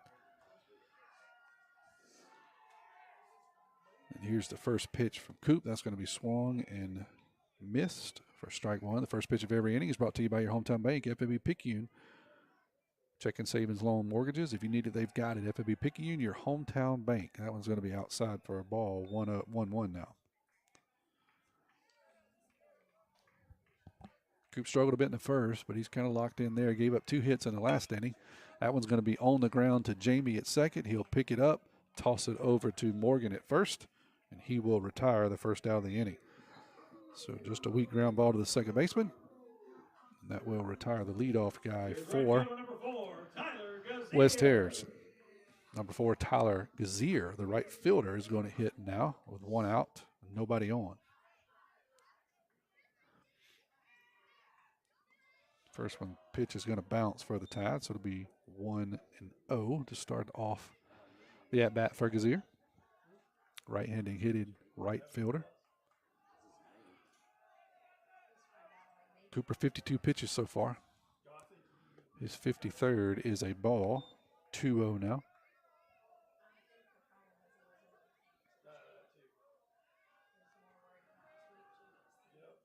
And that one's going to stay outside for a ball 3. So 3-0 to Gazier.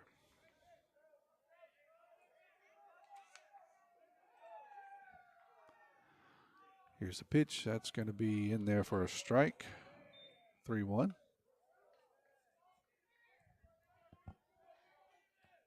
Tide scored 1 in the first, and they've had runners at first and second 2 of the last 3 innings and have been unable to do anything with it. That's going to be ball 4 to Gazier. So that'll bring Jack Mann, the first baseman, to the plate. West Harrison scored 1 in the first and 1 in the third. Took advantage of a couple of walks and a hit in the first and a couple of hits in the third. See if they got something cooking here in the fourth. Runner at first and 1 out. Jack Mann up's going to take first pitch in there for a strike, 0-1.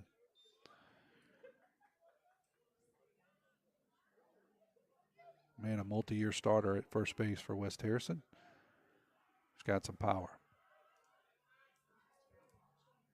That one's going to stay up high for a ball, 1-1. And they are going to get him at first. Landon Watts with a snap throw down to first. And they tag Gazier trying to get back in there. Good tag by Kraft. Great throw by Watts. And they get him down at first. Just got too big of a lead and was leaning the wrong way. And Watts is not afraid to throw it. He does so and records the second out. That ball's going to be hit out into left field, or center field, I'm sorry. Parker Helton is going to record that out. So very quickly the Tide goes from 1 on and 1 out to 3 outs and nobody on. We'll head to the top of the 5th. You're listening to Maroon Tide Baseball on WRJW. Nobody protects you from mayhem like Allstate. I'm a lost bee that found my way into your car. And now that I'm in here, good luck getting me out. I think it's gone. Wait, no, it's in my hair. And if you don't have the right auto insurance coverage, well, this could be quite a sticky situation. So get Allstate. Jason Pygott has offices in Picayune. Make sure you have the right coverage. Give the Pygott Agency a call today. 601-798-7005.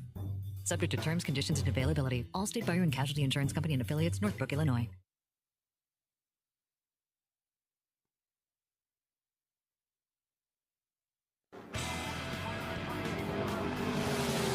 Are you tired of the same old mundane service you get when you need to get an oil change for your car or truck? Do you feel like you have to be the first person there to get in line to get your oil changed that day? Tired of having to get up before the chickens to beat the crowd? Well, it's different at Pit Lane Oil Change in Picayune. J.R. Pascal and his Pit Lane crew make sure you are in and out in a timely manner. And you don't need an appointment either. They're open Monday through Friday from 8 a.m. till 5 p.m. and Saturdays from 8 a.m. till 12 noon. The Pit Lane crew inspects your vehicle to make sure the fluids, belts, lights, tire pressure, battery, and wiper blades are in good working order to keep you on the road in your ride. And they will vacuum the inside of your vehicle as a little extra touch from the crew at Pit Lane Oil Change. Come experience for yourself why people keep coming back to Pit Lane Oil Change time after time.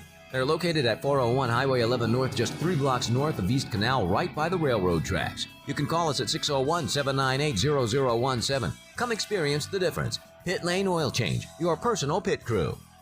Parker Helton's going to lead it off here in the 5th for the Maroon Tide.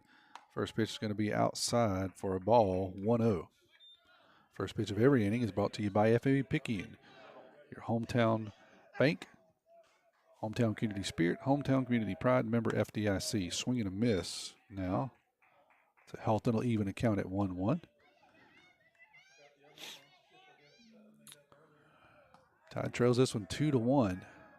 They hit at the top of the 5th here. Swing and a miss. 1-2 now to Helton.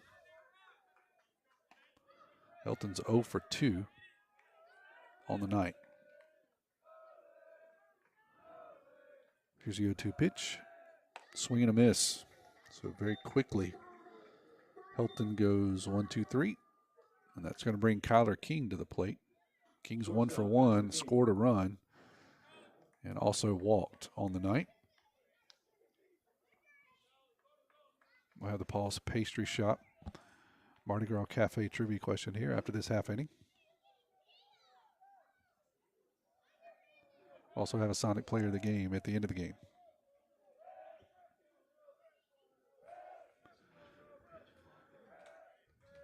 Here's the pitch from Wallace to King. That one's going to be behind King. He tried to lean into it, get a cheek in the way, but he just couldn't quite stretch it out there. So 1-0 to King. I don't know if that was a cutter that didn't cut or just a fastball that got away from him. but it stayed behind King. So now here's the 1-0 pitch. That's going to be up high for a ball 2-0 now. King hit an absolute missile down the left field line last at bat.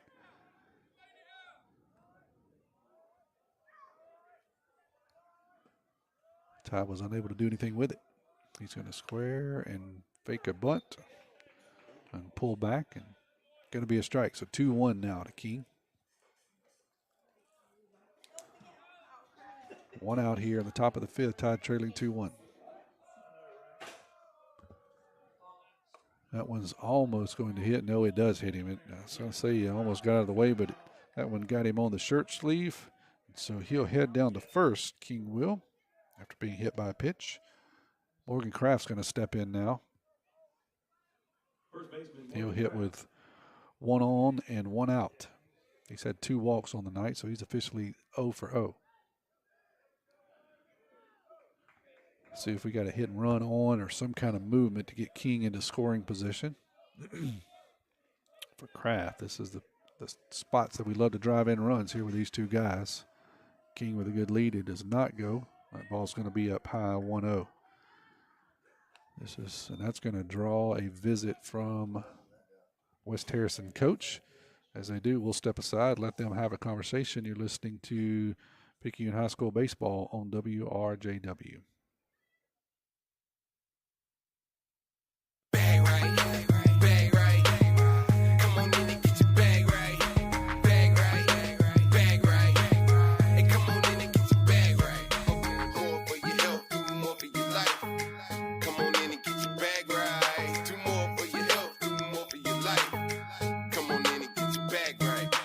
More chiropractic clinic. Call it 601-749-4939 or visit the website at www.more/chiro.com. After a quick visit, Landon Wallace is going to come sit here and deliver the 1-0 pitch to Kraft. King's down at first, 1 out. Tide trails this one 2-1. That pitch is going to stay outside for a ball 2-0. King thought about it. Ball kicked away from the catcher a bit, but not quite far enough for him to make an attempt down to second. So he'll stand in there 2-0, see if Kraft gets something to hit here. Big first baseman for Maroon Tide. 2-sport commit for Pearl River Community College. That one's going to be outside for a ball 3-0. Kraft's walked twice. They haven't really given him a whole lot of pitches to hit. We'll see what they do here with King down at first. That one's going to be outside, wasn't close. So 3 walks for Kraft on the night. Jamie Lumpkin will step in now for the Tide with runners at first and second. They've been here the last 2 innings, but have been unable to do anything about it. Second baseman Jamie Lumpkin. Lumpkin's 0 for 2 on the night. He'll hit now with Kraft at first, King at second, 1 out.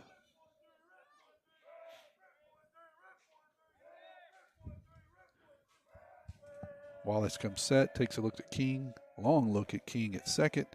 He'll deliver the pitch, and that's going to be down low for a ball, 1-0.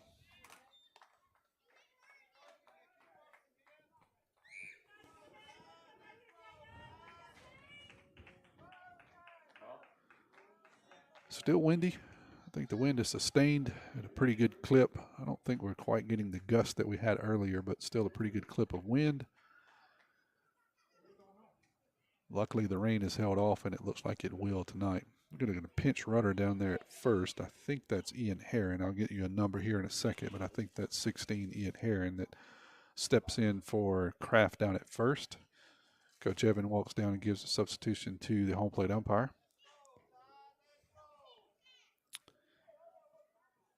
Take just a second.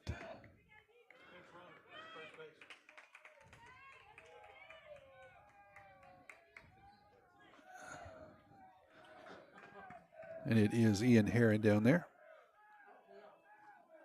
So everybody steps back in, resets. Herron at first, King at second. 1-0 count to Jamie Lumpkin. Wallace comes set. Here's the pitch. Nope, he's going to switch over and make a good move at first and try to catch Herring leaning off. He does not do it. He's safely back in there. So they're going to say that was a balk. Wow. I'm not sure how that could be a balk. I really don't understand what he could have, unless he quick pitched is the only thing that could have happened because he made the throw at first. He was safe at first, but the first base umpire is going to call the balk, and that's going to draw the ire of the West Harrison coach as he comes out and gets an explanation. And the only thing that could have happened would be a quick pitch where he didn't come set, but even that's a stretch when you're throwing to first. You don't have to do that. So I don't know what he did, but West Harrison coach seems to be okay with the explanation. He goes back to the dugout. Runners will now be at second and third with 1-0. Count to Jamie.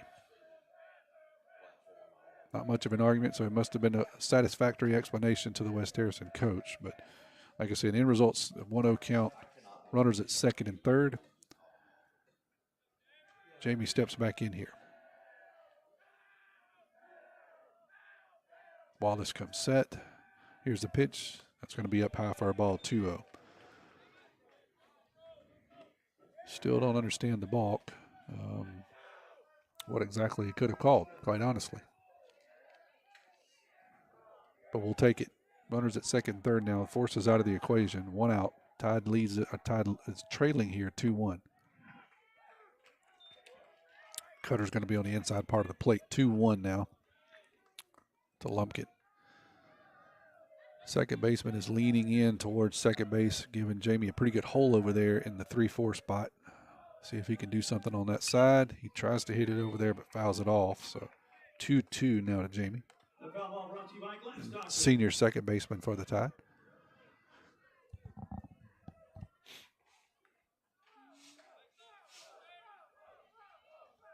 Wallace will come set here, 2-2. Runners at second, third. Swinging a miss by Jamie as he fans at a good cutter on the outside part of the plate, and he goes down swinging for the second time tonight. So to bring Landon Watts to the plate, senior catcher. Landon Watts. He's 0 for 1 with a walk so far tonight. So he'll try to salvage a couple of base runners. Tide have gotten 2 on in the last 3 innings so far, and nothing to show for it. So they trail 2-1 here in the 5th. First pitch to Watts is going to be off the plate, 1-0.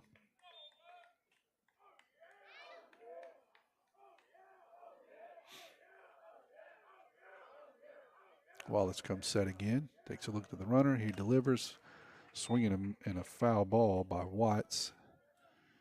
So he fouls that one once again into the face mask of the umpire. That's 2 tonight. He's caught dead in the face mask.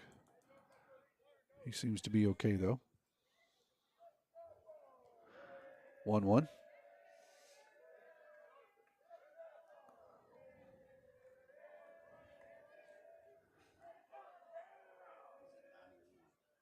That's going to be a good cutter that's in there for a strike. King's going to come in. The ball got by the catcher. That was a good cutter there that landed up. Couldn't swing, but it got off the glove of the catcher and kicked enough away from the plate that King was able to score from third. So runners will move up, or Ian Heron will move up to third. King will score. That'll tie the ball game up at 2. Sometimes you just need to have a little luck when the bats aren't working, and the bats really aren't working for the Tide tonight. Good job so far by Wallace as he's kept the Tide off balance with some really good cutters. Here's a 2-2 pitch. Watts is going to foul that one off over the first base dugout. The pitch had fooled Watts. He didn't swing, but it was inside enough that it kicked off the heel of the glove of the catcher and got far enough away that King wisely scored. Evens a score at 2 now. So that ball's going to be down low for a ball. 2-2 now to Watts. Ian Heron's down at first.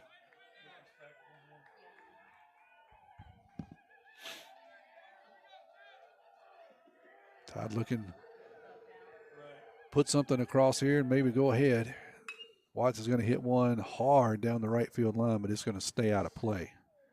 It had the distance. Just got up in the jet stream. Got way out of play. Count will remain 2-2 to Watts. 2 outs, runner at third here. Once again, tie ball game, 2-2. Here's the pitch. Watts is going to hit that one on the ground to first base, and it's going to get through. So good job there of hitting by Watts. As he takes one of those cutters on the outside part of the plate, doesn't try to do too much with it, just pokes it in the hole between 3 and 4, and that drives in Ian Herron from third. So the Tide regains the lead here, 3-2. That'll bring Cooper Moreau to the plate here, so he'll hit with Watts down at first. Actually, we got a courtesy runner again. That's Ben Bird. So Bird will stand at first. Here's Cooper Moreau. That's going to hit the ground. I thought maybe he got Cooper's foot, but it didn't. So that's going to be a pass ball and allow Bird to get to second. So 1-0. Thought maybe it skimmed the top of Cooper's foot, but it did not. Just hit the ground and hit the batter's box and kick back. Gets by the catcher. That will allow Bird to get down to second on a pass ball. So 1-0 now. Tide leads 3-2 here in the top of the fifth. Cooper's 0 for 2 on the night. Here's a 1-0 pitch. It's going to be lifted down the left field line, and it'll stay foul and out of play. 1-1.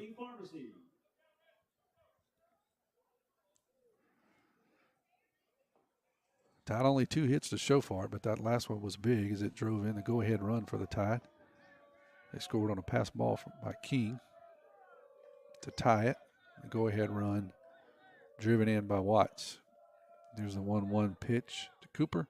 That one's going to stay up high for a ball 2-1.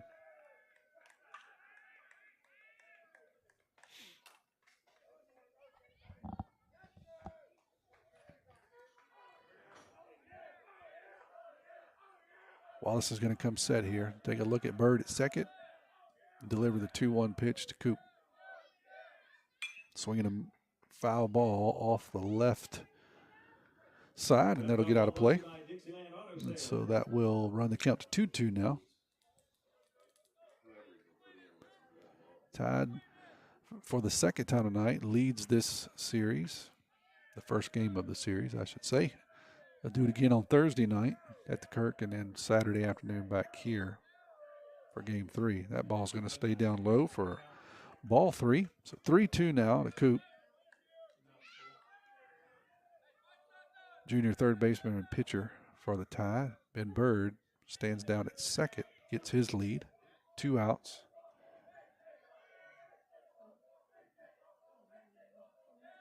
Here's the pitch. That one's going to be a chopper to second baseman. Second baseman's going to come up, pick the ball up, throw it over to first. So he will retire Moreau, but not before the Tide scores 2, and they take the lead back from West Harrison. We'll head to the bottom of the fifth. Tide leads this one 3-2. Nobody protects you from mayhem like Allstate. I'm a torrential downpour. You can't see out of your windshield. And if you have the wrong car insurance, you might have to make it rain to fix your bumper. So switch to Allstate, save money, and be better protected from mayhem, like me. Jason Pygott has offices in Picayune. Make sure you have the right coverage. Give the Pygott Agency a call today. 601-798-7005. Based on coverage and limits selected, subject to terms, conditions, and availability. In most states, prices vary based on how you buy. Allstate Bar and Casualty Insurance Company and affiliates, Northbrook, Illinois. We're headed to the bottom of the fifth where the Tide leads West Harrison 3-2.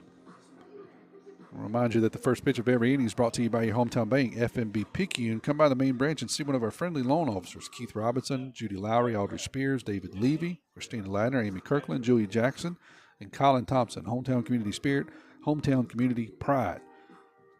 Cooper Moreau actually... No, Landon Watts is now going to be pitching. I thought that didn't look like Cooper out there. It'd take a double take. So Landon Watts will now be pitching. Mason Bayless will be catching now. Cooper will move over to third. I'll give you the closing line for Cooper here in just a second. I'll give you the Paul's Pastry Shop Mardi Gras Cafe trivia question. Text your answer, your name and the answer to 601-590-5950. 601-590-5950. I need your name and the answer. You will win a $10 gift certificate to Paul's Pastry Shop, Mardi Gras Cafe. When the Yankees moved from Baltimore, they started in New York with what name?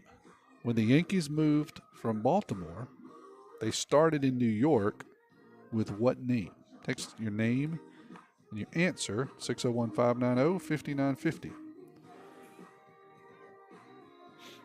When the Yankees moved from Baltimore, they started in New York with what name? They were the Baltimore Yankees. Or were they before that? But we're heading to the bottom of the fifth. Tide scores 2 in the top. They'll take a 3-2 lead. Getting things started for the Canes, designated hitter number 3. Cameron Sandel will be leading off here for West Harrison.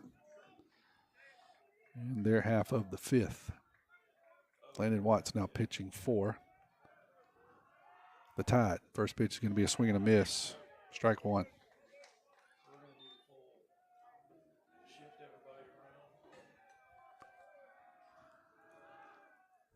That's going to be fouled off. 0-2 very quickly to Cameron Sandel. I think I already have a trivia question winner. That was too easy. It looks like 2 Googleable, swing and foul ball. So count will remain 0-2. I'll take a look. I think I saw that text come through. Yeah, I already got a couple of right answers coming through, so that was way too easy. Got to split the butter crunches with me since they were too easy here. Here's the 0-2 pitch from Watts outside, 1-2. And the right answers just keep piling in. Way too easy. That many right answers that quick. Peyton Wells would not be satisfied with that. Here's the 1-2 pitch, going to stay outside, 2-2.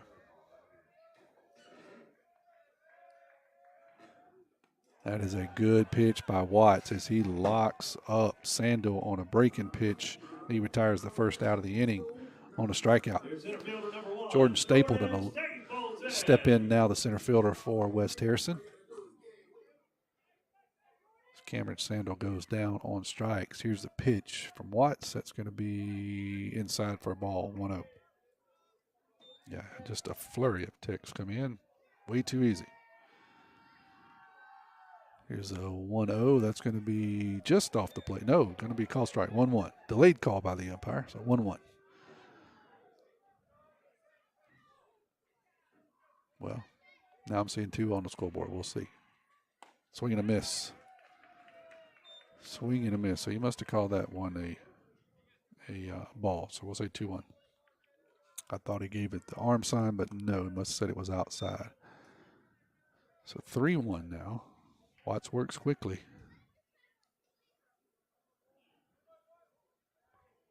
He'll deliver the pitch to Stapleton, center fielder.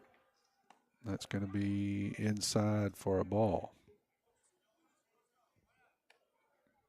Well, now I'm confused because that should have been ball 4.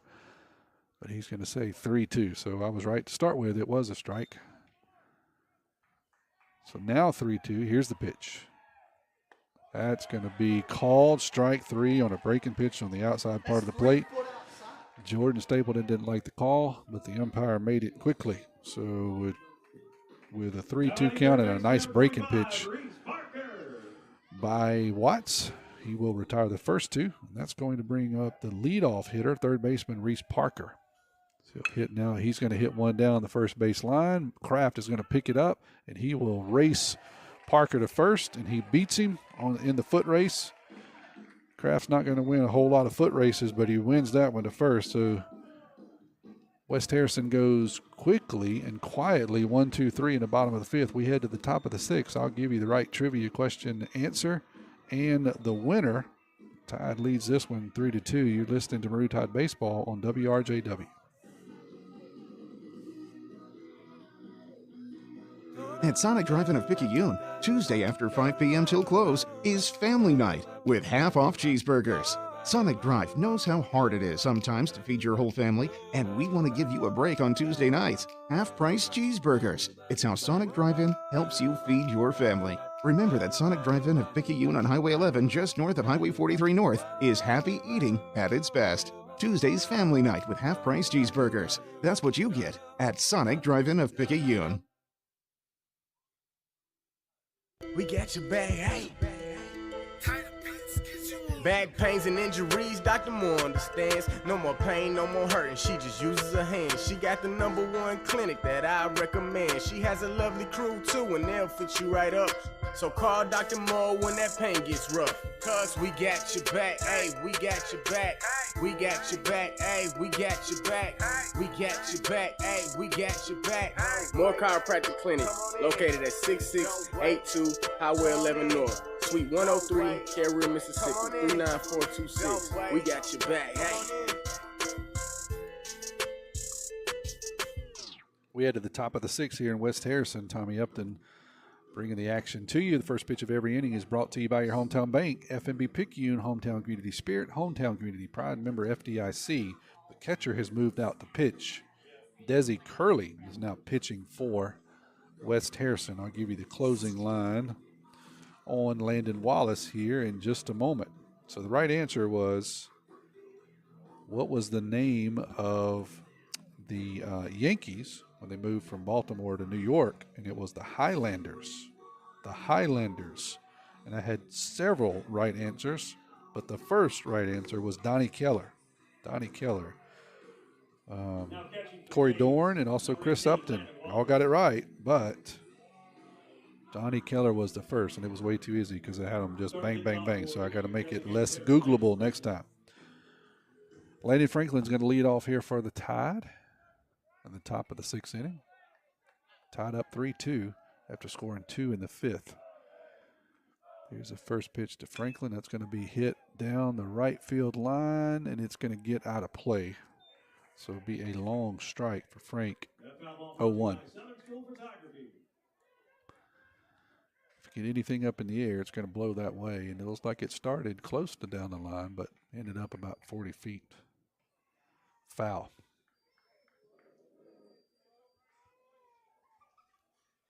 So we'll all get reset here. Curley will deliver his 0-1 pitch to Frank.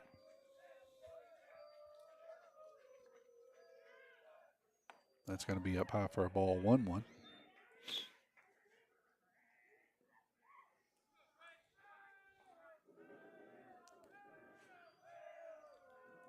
Here's a 1-1. That's going to be hit hard out into center field for a single for Franklin as he got a fastball over the plate, and he drove it out into center field for a single. Easy for me to say. So he'll lead off here with a single, and Braxton Carter will step in now for the Tide.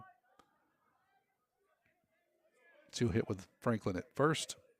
Carter's 0 for 1 with a walk so far. We'll close the book on Wallace. He had 5 innings pitched, 2 hits, 3 runs. 2 of those were earned. 5 walks and 8 strikeouts.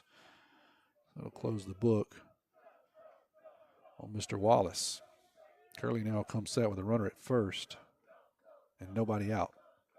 There's a pitch to Carter. That's way outside, ball 1.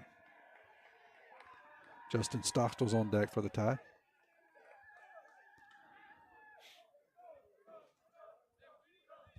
Sorry, that is not Carter. This is Mason Bayless.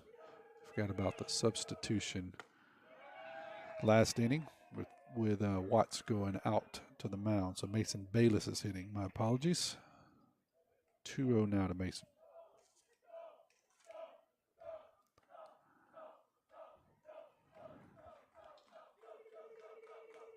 Here's the pitch. That's going to be hit out into center field, but it's going to be high enough that the center fielder is going to get underneath it. So the ball was hit pretty hard, but anything up into the wind is just going to hang, and that one did allow the center fielder to ease over to his left into right center field, and he'll record the first out of the inning. Justin Stockstill will now hit. Left fielder Justin Stockstill. Parker Helton will be in the on-deck circle. Landon Franklin still down at first, 1 out.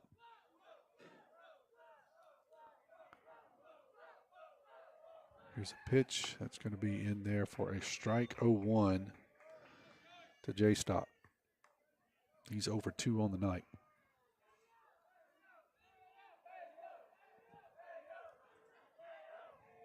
Corley comes set. Takes a long look over at Franklin. Here's the pitch. That's going to stay outside for a ball, 1-1. Tide leads this one 3-2 here in the top of the 6th. They scored 1 in the first and then 2 in the 5th to take the lead from West Harrison. He scored 1 in the first and 1 in the third. That ball's going to stay up high for ball 2. 2-1 to Justin.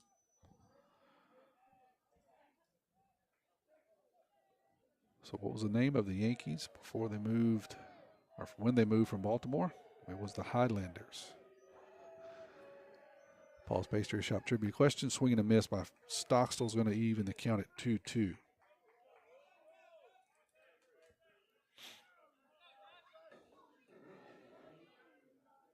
Anything on the ground to the right side is what Picayune's looking for here. Big hole between first and second.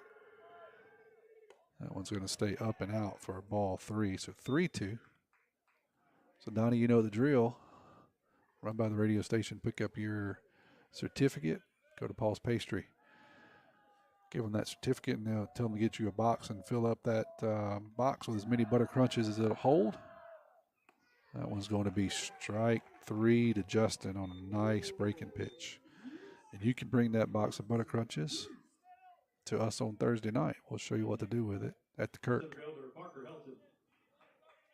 Certainly you have the right to keep them for yourself. You earned it, but we kind of frown on that at the radio station, especially Kevin and Devin and I. Probably not officially, but unofficially. Parker Helton's going to step in now with a runner at first and 2 outs. That's going to be up high. No, it's going to be in there for a called strike to Parker. Parker's 0 for 3 on the night with a strikeout. Curley's come in and filled the zone up with strikes here. He's trying to pitch out of a little bit of a jam. That one's going to be on the outside part of the plate. 0-2 quickly to Parker. Parker's seen some good pitching tonight. Had a bunch of hits last week against Pascagoula and struggled a bit tonight. See what he does here quickly in the hole 0-2, 2 outs. He's going to reach out and just defensively swat one off to stay alive, 0-2.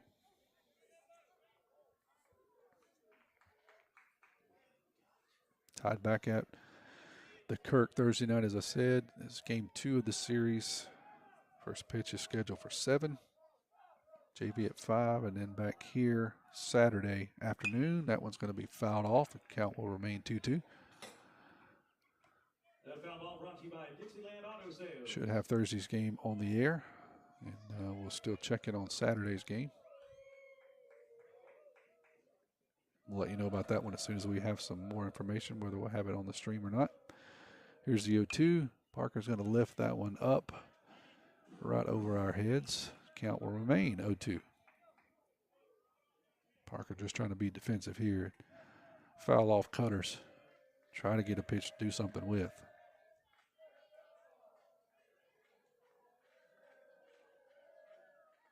Here's the 0-2 pitch from Curley. That's going to be down in the dirt. Ball 1.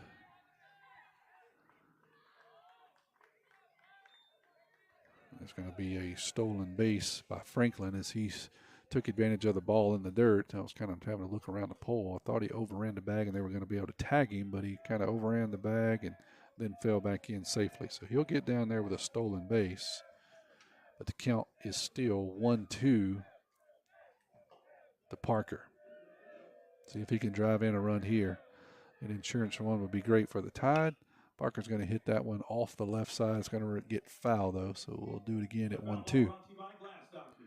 Yeah, Franklin did a good job getting a good jump in the dirt, ball in the dirt, but kind of overran the bag. Second baseman took the throw, and it took him off the bag a little bit, so he'd step off and then wisely lean back down and almost got Franklin as he dove back into the bag, but he was safe. So here's the 1-2 pitch. That'll be up and out for ball 2, 2-2. Come on, Dazzy, way ahead, babe. Let's go.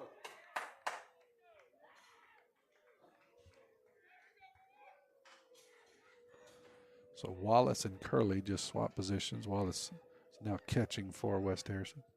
He was a starting pitcher. Curley's now pitching. Here's the 2-2. Helton's going to lift this one out of play.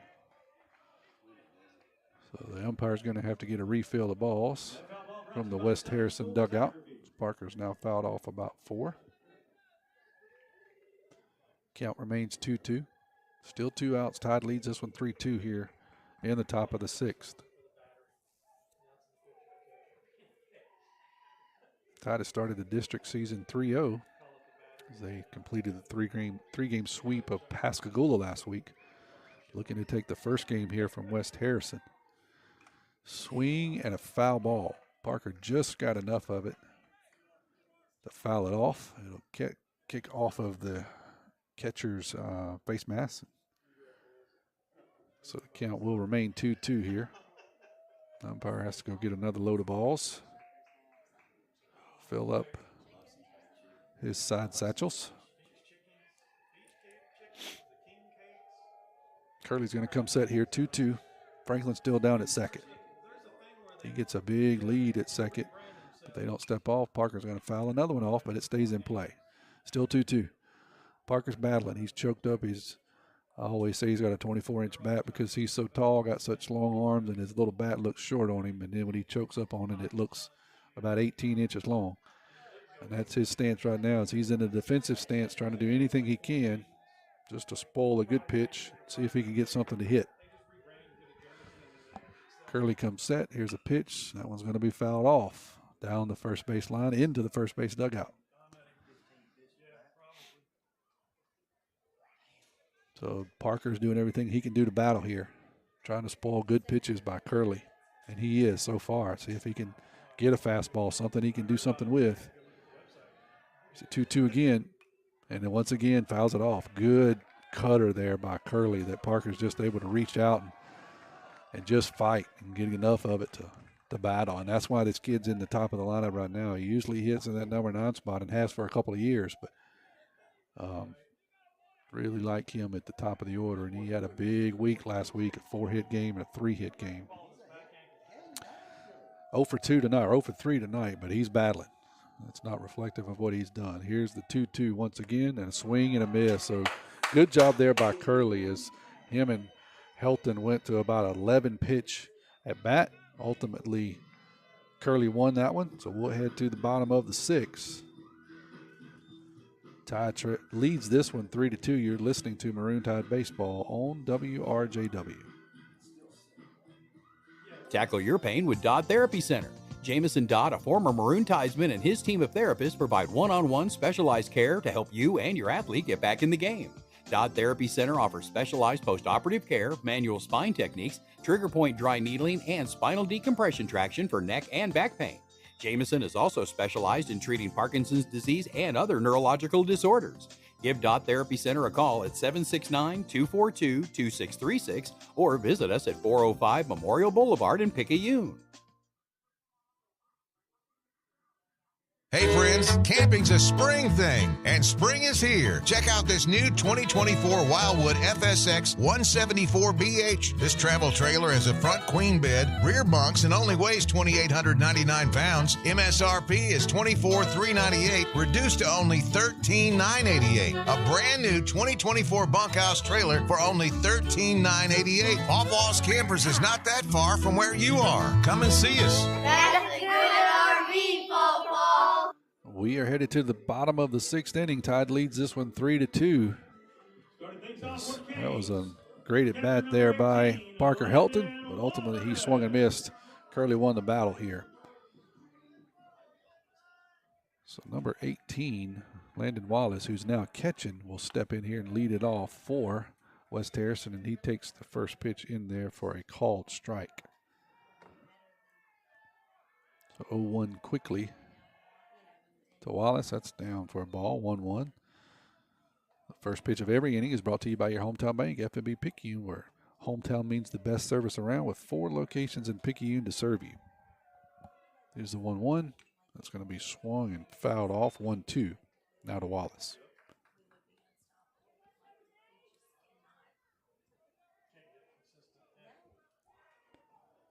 Hunter Ross, the left fielder, stands in the on-deck circle to face Watts. That's going to be a good breaking pitch that's caught a ball. Landon wanted that one, so did the Picayune faithful, and it just missed on the inside part of the plate. It's a good pitch there by Landon. Here's the 2-2. That's going to be down low for a ball, 3-2.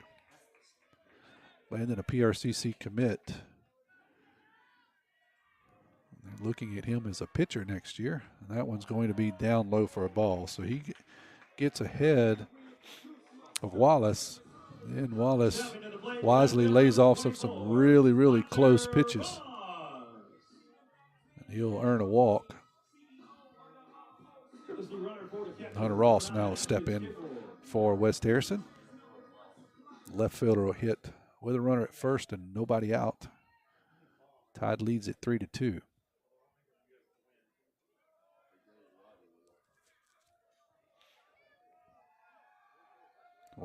Watts comes set. He delivers a fastball up high for a ball.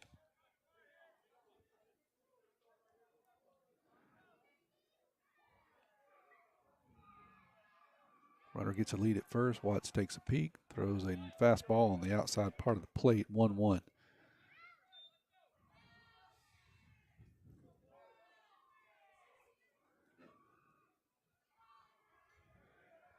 Here's the 1-1 pitch. That's going to be called strike 2 on the outside part of the plate. Watts works quickly, and he usually throws a lot of strikes. So this is a spot he loves to throw a breaking pitch to you. See what he does here, 1-2. That one's going to stay up high. It did not break, so 2-2. To Hunter Ross. West Harrison left fielder. Pitcher Desi Curley stands in the on-deck circle. That one's going to be lifted down to first and going to be just an excuse me over the head of the first baseman. And it's going to hit in front of the right fielder, so he'll single out there. Not a very hard hit ball, but on Game Changer, it'll look like a screamer. That's all that matters is he lifts it over the head of Kraft down at first, falls over his head. Jamie couldn't get there. Brunson Stockstill couldn't get there. So now with runners at first and second and nobody out, Desi Curley is going to step into the batter's box here, and he's going to hit the first pitch down the left field line, but it'll get foul. So 0-1 to the pitcher Curley. Yeah, just not hit very hard, and that's been the MO for West Harrison tonight. They haven't hit a ball hard really all night long, but just been able to get them in the right spot. See if the Tide can get a twin killing or something here to erase a couple of base runners. Worked hard to get a 1-run lead. Don't want to give it back here to West Harrison here. That one's going to be swung and foul ball. 0-2 quickly to Curley.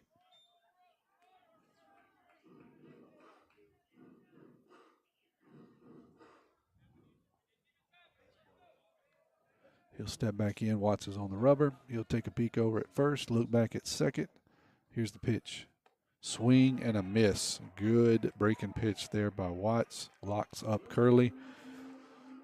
So he goes down quietly. That'll bring up Maddox Jackson, second baseman, switch hitting second baseman for West Harrison. Seal hit was 2 on here, 1 out now. Great place for a ground ball double play if you're a Tide fan. Watts is going to step off. Runner at second, courtesy runner, had a big lead. And so Watts is going to take a peek and step off. Give him a chance to get back to second base. The umpire's going to step out, and Watts had some kind of bracelet or something on his arm, and he makes him take it off. And so while he does all that, Coach Evans say, hey, I'm going to come out here and have a conversation with you here. This is a big spot. So while he does that, we'll step away. Tide leads this one 3-2. You're listening to Maroon Tide Baseball.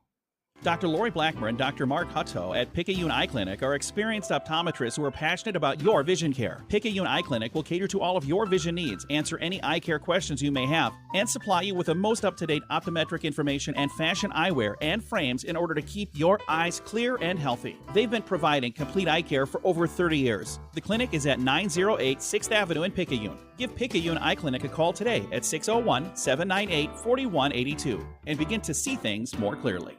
So after a quick visit by Coach Evan Nicholson, Maddox Jackson will step in here. Still runners at first and second, 1 out. Tide leads this one 3-2 in the bottom of the 6th. Watts is going to do a spin move around to second, throw it into center field. But luckily, Parker Helton is there to back up. I think that's what that visit was about by Coach Nicholson, is trying to put on a play to second. They had the courtesy runner that he was quite a bit off, honestly, but Watts just couldn't quite land it King was trying to get there, couldn't quite get there. Ball gets out into center field, but Parker Helton wisely covers, and no harm, no foul. So the first pitch now is delivered to Jackson, and that'll be down low for a ball 1-0.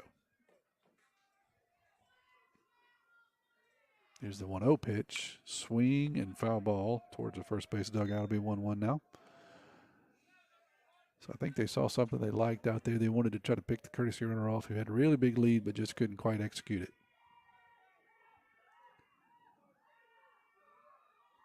So here's the 1-1 pitch. That's going to be on the outside part of the plate. 1-2.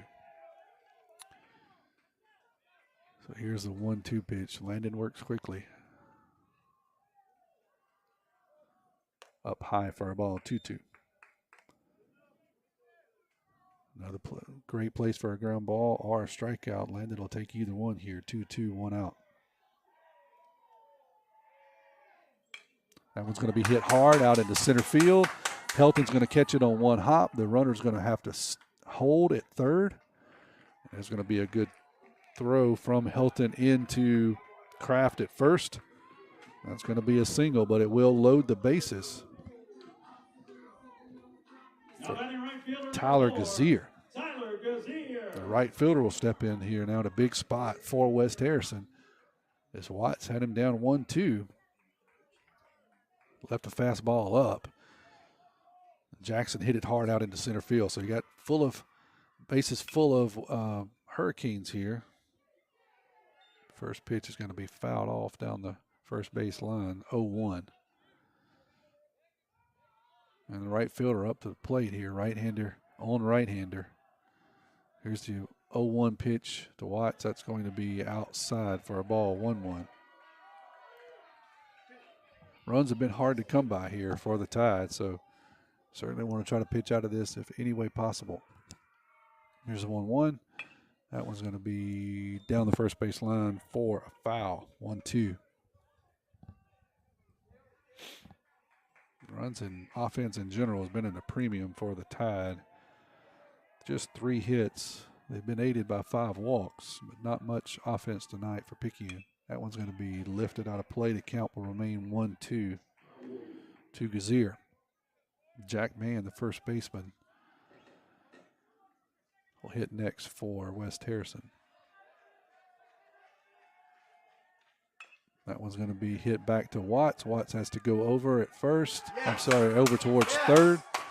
He was able to make the play, but he was running to his left. It was a swing and bunt, basically. He goes to his right towards third base, catches the ball over his head, but there's nothing that he can do with it. Couldn't get his feet underneath him to be able to throw back to first or to be able to throw home, so that'll be an infield single, and that'll tie the game at 3 and bring up Jack Mann now for West Harrison. Dangerous hitter. That one's going to be up high for a ball, 1-0. So, again, not a ball hit very hard by West Harrison, but in the right spot. Watts did his job, came over, got the ball, but just all of his momentum was carrying him towards third, and he couldn't get set to throw the baseball back across the diamond. That ball's going to be down low for a ball, 2-0 now to Mann. Cameron Sandel, the designated hitter in the on-deck circle. Wind a blowing again. Watts started his wind-up, but nobody was ready, and the umpire stops everything. Tells him to reset and hang out a minute. Here's the 2-0 pitch. That one's going to be hit towards Jamie at second. He's going to catch it and double off the runner at second. Line drive straight at Jamie. King covers second, and so they get a 3 unassisted and then 3-6 on the putout to get out of the jam. They do give up 1, but we had 2. The top of the 7th, we got a tie ball game again here at West Harrison.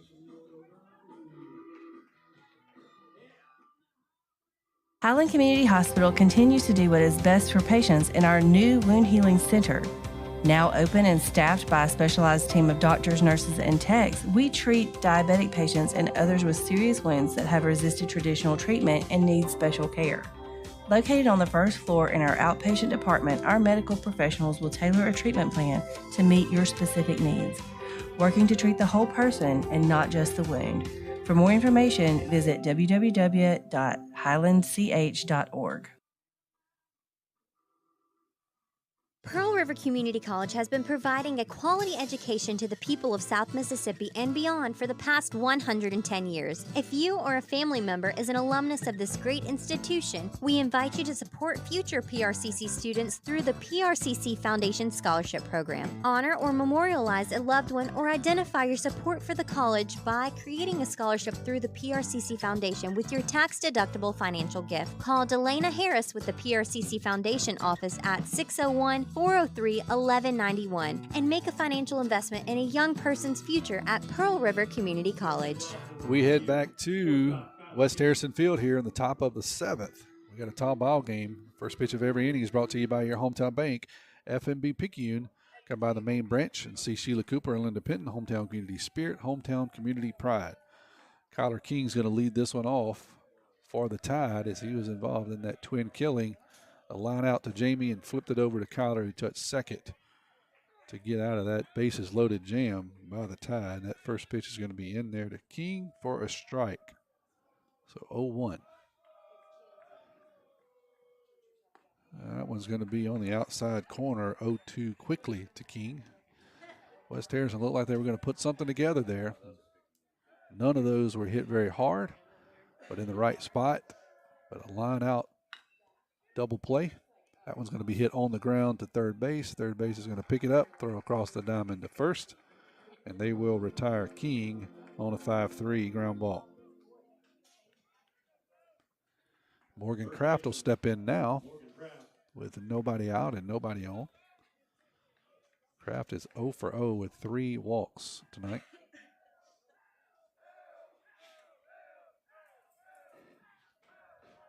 Here's the first pitch to Morgan. He's going to swing and miss at a fastball. Tide scored 1 in the first and 2 in the 5th. That one's going to be down low for a ball. 1-0. 1-1, I'm sorry. West Harrison scored 1 in the first, 1 in the third, and 1 in the 6th. Could have been a lot more. Foul ball by Kraft. That'll run the count to 1-2.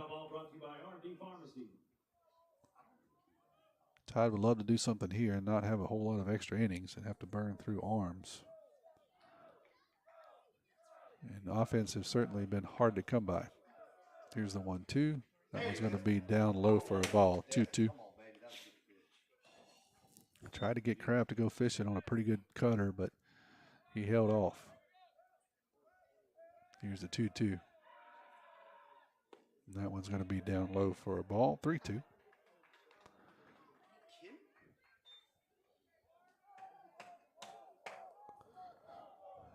Here's the payoff pitch to Morgan. Now he's going to hit that one back up the middle. It's going to be hit at the second baseman. He makes the play, throws over to first, and they retire Morgan. The ball hit pretty well, but right at the second baseman. So with 2 outs, Jamie Lumpkin will step in now for the Tide.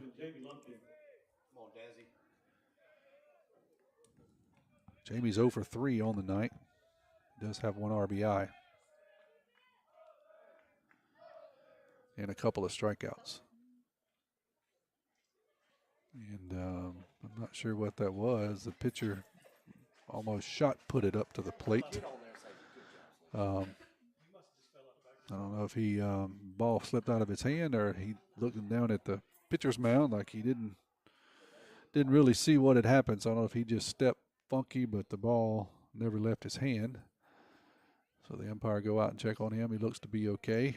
Coach Evan is going to say, hey, is that a pitch or what is that? Or you got to count that. You know, I realize it was funky, but is that a pitch? And the umpire's shaking his hand like, no, that's a no pitch. So it went about 4 foot, and the umpire says we're not going to count it. We'll do it again. Pitcher looks to be okay. I don't think he hurt anything, just stepped funny, and the ball slipped out of his hand. So here he goes. Now's the first pitch to Jamie, and that one's going to be, I'm going to say it's outside, 1-0.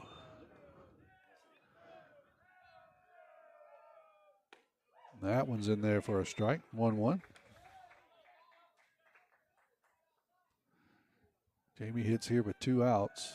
Nobody on. Top of the 7th, tie ball game. That one's going to be hit hard and gets past the shortstop, a diving shortstop. Jamie hit that ball on the nose.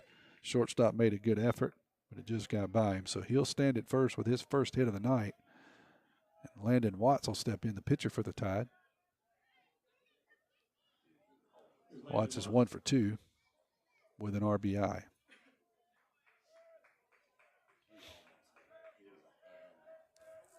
Good effort by the shortstop, just not quite long enough as he stretched out for everything he was worth. First pitch is going to be outside to Watts.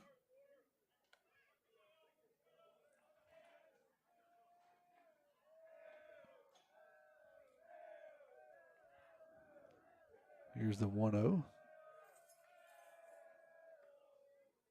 That was going to be up high for a ball. I got a ruling from Daniel Dorn here that says a pitch has to cross a foul line to be called a pitch. So it did not. It did not make it out of the pitcher circle. So thank you for that explanation. 2-0. That one's going to be in there for a strike, 2-1.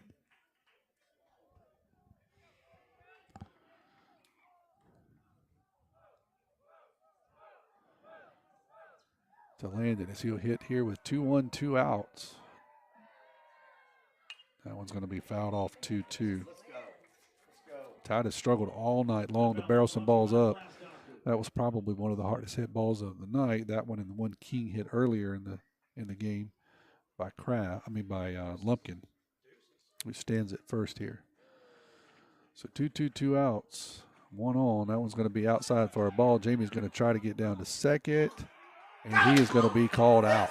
So good throw there by the catcher as that ball kicked away from the catcher, Wallace, but he was able to recover. He made a brilliant throw to second, and he will get Jamie on the caught stealing. So that will retire Picayune in the 7th. We'll head to the bottom of the 7th. We've still got a tie ball game. You're listening to Maroon Tide Baseball on WRJW.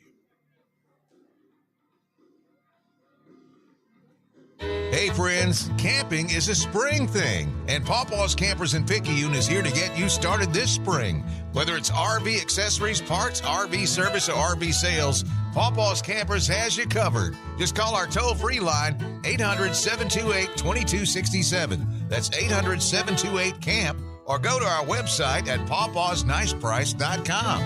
We're not that far from where you are. Come and see us today. That's a good RV, Pawpaw.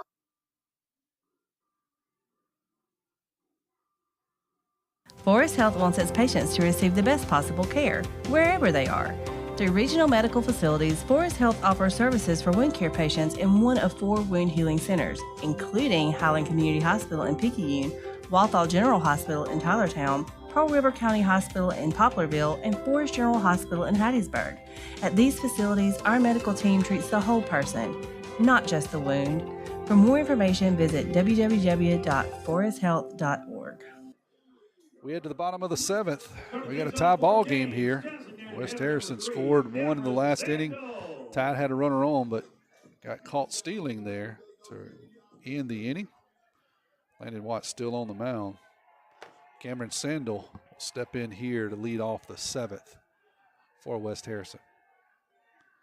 Here's the first pitch. It's going to be outside for a ball 1. The first pitch of every inning is brought to you by your hometown bank, FNB Picayune, where the customer's always first. Go by and see Chantel Thady at the West Canal Branch for all your banking needs. That one's going to be in there for a strike, 1-1.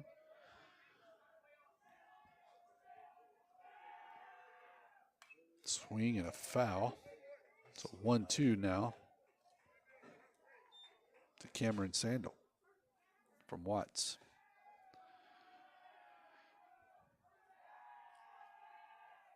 Swing and a miss. Good pitch on an inside pitch.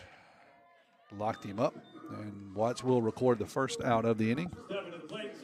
Jordan Stapleton will hit now for West Harrison, center fielder. I'm going to go back to the top of the lineup. Reese Parker next.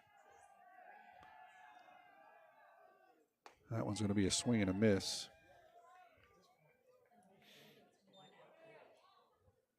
to Stapleton.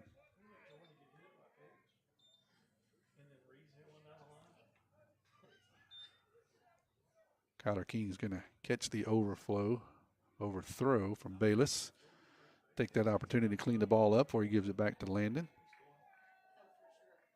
He does. Landon resets, and here's the pitch. It's going to be a swing and a miss by Stapleton. So 0-2 to the center fielder from West Harrison. We're in the bottom of the seventh. 3-3 ball game. That one's going to be just off the plate, 1-2. Maroon Tide faithful wanted it, but I think it was just a bit out. Very close. Good job by Stapleton to lay it off of that. Here's the 1-2. Swing and a miss. He swings through a good changeup. So Watts retires the first two on strikes. Reese Parker. Switch hitting third baseman for West Harrison. The leadoff hitter will step in here. He's 2 for 3 tonight. Scored a couple of runs. That one's going to be inside for a ball, 1-0.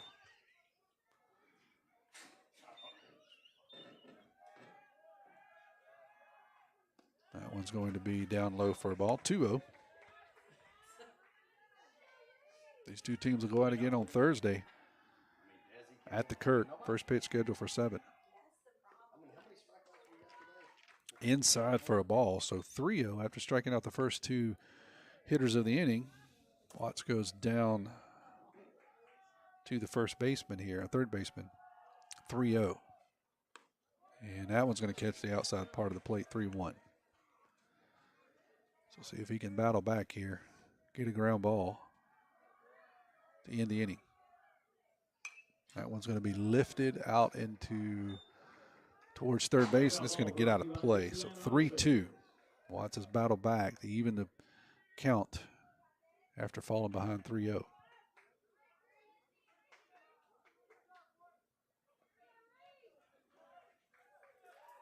Steps back on the mound, 3-2. It's going to stay outside for a ball, so he will walk Parker. That'll bring the catcher, Landon Wallace. Now batting, catcher number 18, Landon Wallace. Who threw out Jamie Lumpkin to end the top half of the seventh. He'll hit with a runner at first. And 2 outs in a tie ball game here in the bottom of the seventh. He's going to execute a very nice hit and run. He'll hit the ball out into right field. The runner will execute a first to third move, as that was just a beautifully executed hit and run. The runner broke. Jamie left to go to second base to cover. When he did, Wallace hit that one right where Jamie was not. And he hops it out into Brunson into right field. So the winning run now stands at third. The catcher, the left fielder, Hunter Ross, will step in here with a winning run just 90 feet away here. So Watts will step on the rubber here. And he's going to go from the windup. Kyler King reminds him that the guy at first, but it says it doesn't matter, and it doesn't. That one's going to be hit back to first. Hit back to. It's going to. I thought that was a foul ball. So let me explain to you what happened before we go to a commercial, because I think they're going to peel and probably win this one. The ball was hit. Looked like was hit off of the foot of the batter. The umpire did not call it foul. It rolled out to Landon. Landon picked it up and threw it to first. The West Harrison coach is appealing that. I believe he is right. The ball just didn't sound right, like it didn't come off of the plate, so I believe it hit off of his foot. And so that should be a foul ball. Everybody should go back in an 0-1 count. The umpires are huddled up here. We'll see what they come out of the huddle with. The West Harrison coach is asking for an immediate ruling. They're asking him to vacate the premises. So it should be a foul ball. The result of the play was a ground ball back to the pitcher, Watts. Watts throws a runner out at first, and that would end the inning, but it should be a foul ball. Yep. And so now I think they get the call right. Picayune's not going to like this call. Coach Evan is going to argue his case, and I don't blame him. That's what he's supposed to do. But from my perspective up in the booth, I believe that is the right call. It was a foul ball off of his leg. So the runners will reset. We'll go back to runners at first and third and 0-1 count.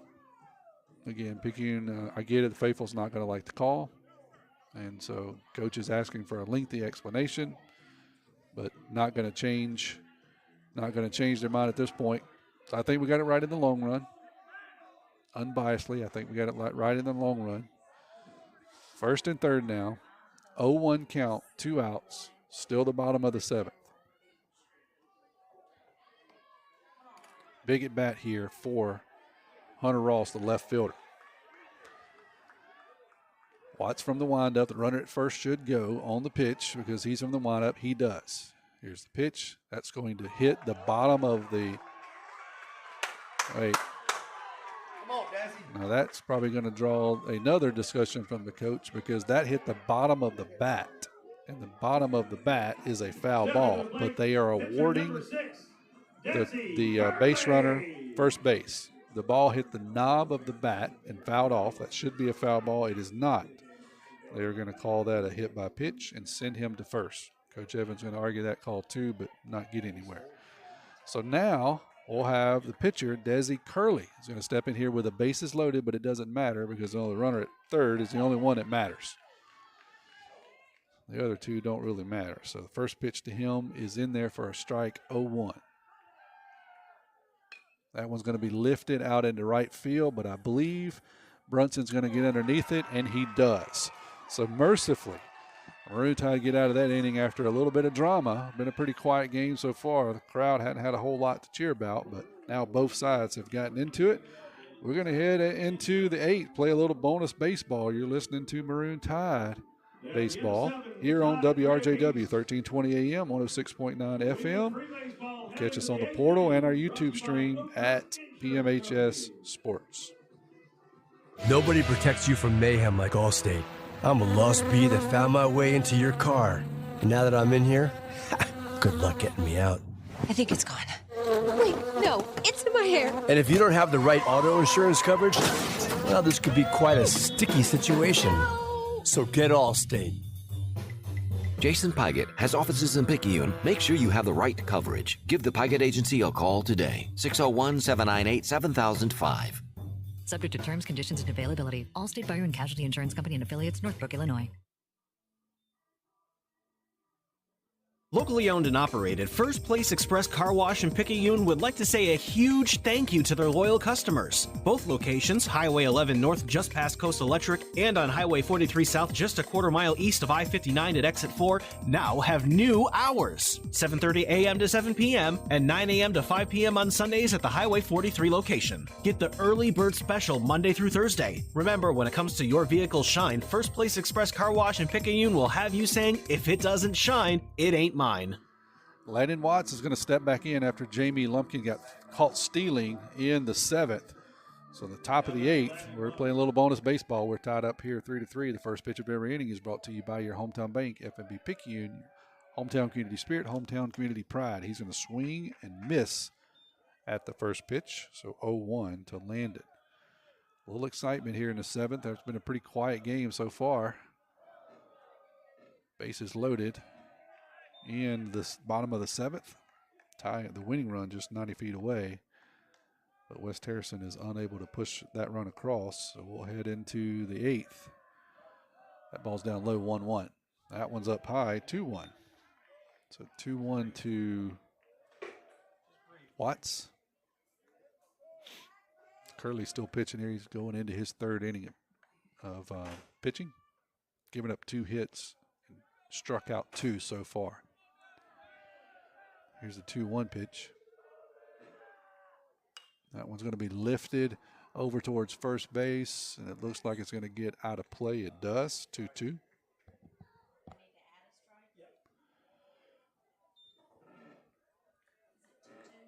Tide scored 1 in the 1st and 2 in the 5th. West Harrison scored 1 in the 1st, 1 in the 3rd, and 1 in the 6th. So we got a 3-3 game headed into the 8th inning here. Tide looking to see if they can get a little offense going. It's been a struggle so far. That one's going to stay off the outside part of the plate. 3-2.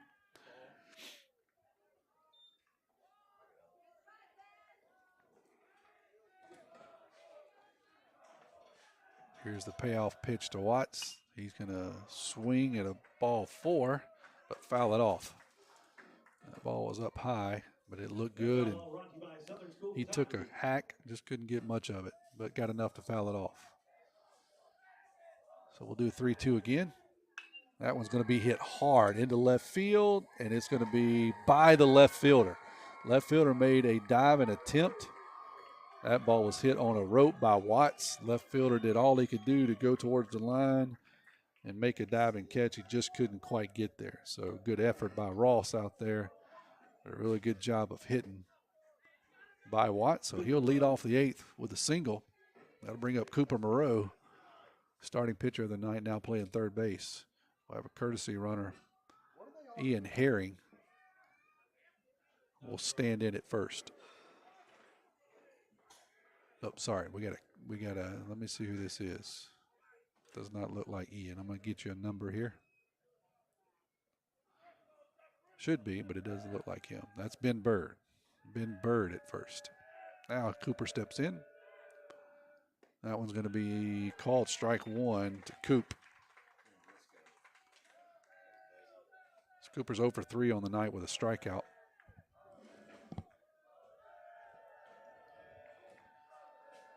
And here's the 0-1 pitch to Moreau. That one's going to be on the outside corner, so quickly 0-2 to Cooper. Left-handed hitting junior here in a spot.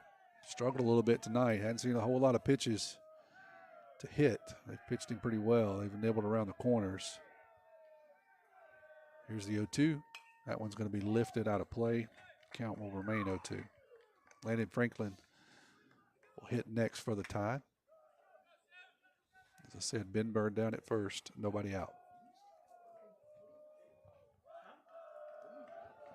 Curley's going to come set here.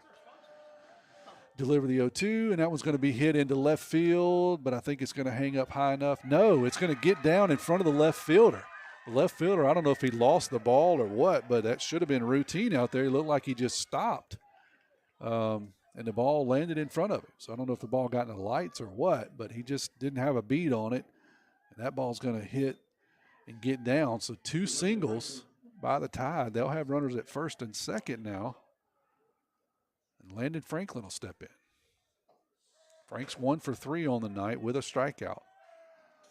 He'll hit with 2 on, and nobody out here. As the Tide trying to get a little offense going that they've struggled with all night long. Nobody out. Wind's still whipping out here. Here's a pitch to Frank. It's going to be fouled off 0-1. Yeah, I'm just not sure what happened. It looked like he stopped out in left field, just didn't have a beat on it. He made an outstanding effort on the play before, trying to get to Landon, but that one he just stopped and the ball just hit feet from him. So he just lost it in the lights or whatever. He just didn't have a beat on it, but fortunate for the Maroon Tide because that'll be 2 singles to your 2 base runners. Here's the 1-0 pitch. Landon's going to foul that one off. Sorry, the 0-1 pitch. So it'll be 0-2 to Frank. Designated hitter for the Tide. He's been hitting for Brunson Stockstill, who's in right field tonight. He'll step back in. Curley's going to come set and deliver the 0-2.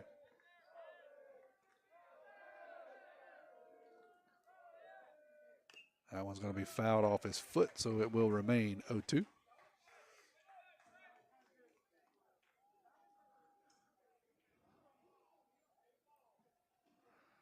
Umpire will gather up a couple of new baseballs. We get a little break in the action here. Count still 0-2. Franklin will step back in. Ben Bird at second. Cooper Moreau down at first. Nobody out. Top of the 8th. That one's going to be ripped down the third base line, but what a job by the third baseman. Third baseman will knock it down and then wait on Ben Bird to get there. As he could have easily, I thought, just stepped on the bag and did across the diamond for a double play attempt, but he knocks it down, which was a great defensive play, and then just stands up and waits on Ben Bird to get there, tags him out for the first out of the inning. That ball was hit on the nose, but good job by the third baseman of knocking the ball down. That's Reese Parker over there at third. So that'll bring in Mason Bayless. Guess he'll hit here with 2 on, 1 out. Tie ball game here in the top of the 8th.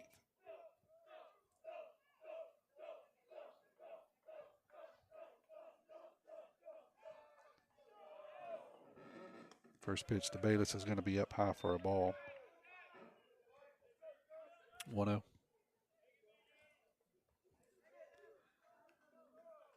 Yeah, I thought the third baseman had the opportunity to try to make a double play there, but he stands up and gets the safe out, keeps runners at first and second, and then the double play in order. That one's going to be in there for a strike, 1-1.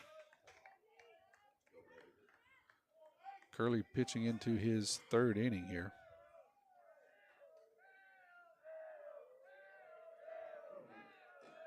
Comes set and deliver the 1-1 pitch to Bayless. That one's going to be hit hard, but right at the shortstop. Should be a double play. They throw to second. They throw over to first, and they complete the double play. So that was a ground ball double play. Tailor made, as they say, as it hit right at the shortstop, flips it to second, and they complete the 6-4-3 double play. We'll head to the bottom of the 8th. You're listening to Maroon Tide Baseball on WRJW. Forest Health wants its patients to receive the best possible care, wherever they are. Through regional medical facilities, Forest Health offers services for wound care patients in one of 4 wound healing centers, including Highland Community Hospital in Picayune, Walthall General Hospital in Tylertown, Pearl River County Hospital in Poplarville, and Forest General Hospital in Hattiesburg. At these facilities, our medical team treats the whole person, not just the wound. For more information, visit www.foresthealth.org. Nobody protects you from mayhem like Allstate. I'm a speed bump. And if you have cut rate car insurance, the cost to reattach your muffler could hurt. So switch to Allstate, save money, and be better protected from mayhem like me. Jason Pygott has offices in Picayune. Make sure you have the right coverage. Give the Pygott Agency a call today. 601-798-7005. Based on coverage and limits selected, subject to terms, conditions, and availability. In most states, prices vary based on how you buy. Allstate Bar and Casualty Insurance Company and affiliates, Northbrook, Illinois. Tommy Upton here heading back to the bottom of the 8th at West Harrison Field. Landon Watts will be back out there for his 3rd inning of work also. As the Tide get a couple of base runners, they have a little traffic, but they hit into a twin killing. We head back to the West Harrison part of the inning. As the first pitch of every inning is brought to you by your hometown bank, FMB Picayune, where hometown means the best service around, with 4 locations in Picayune to serve you.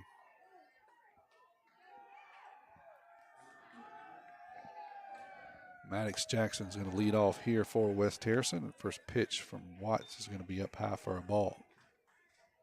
Both teams had the opportunity to go ahead here in the 7th and in the 8th, but just not able to do so. That one's going to be in there for a strike, 1-1. Tide had a couple guys on. West Harrison had the bases loaded. That one's going to be hit on the ground towards third. Cooper will pick it up, throw across the diamond, and throw it away. Throws it over the head of Watts. And Maddox Jackson will get down to second on an error.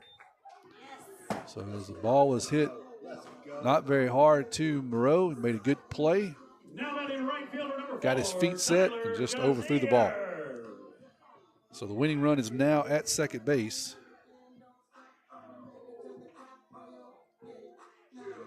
Tyler Gazier is going to be the hitter for West Harrison. Going to get a courtesy runner out at second for Jackson.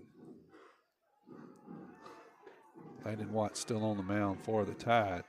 So far, Landon Watts, let's see if we give you a line on him. He's 3+, 4 hits, 1 run, 1 earned, 2 walks, and 5 strikeouts in 2+ innings. Sorry, in 3 innings.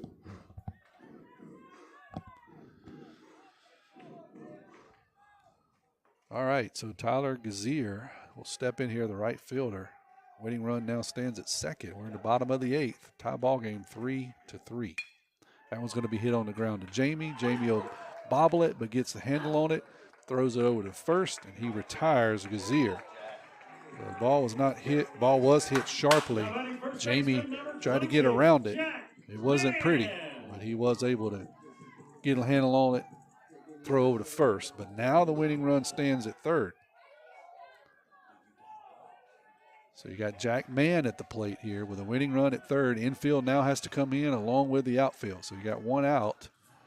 The winning run is at third, and they're going to intentionally walk Mann. And I understand that because that puts the double play in order. It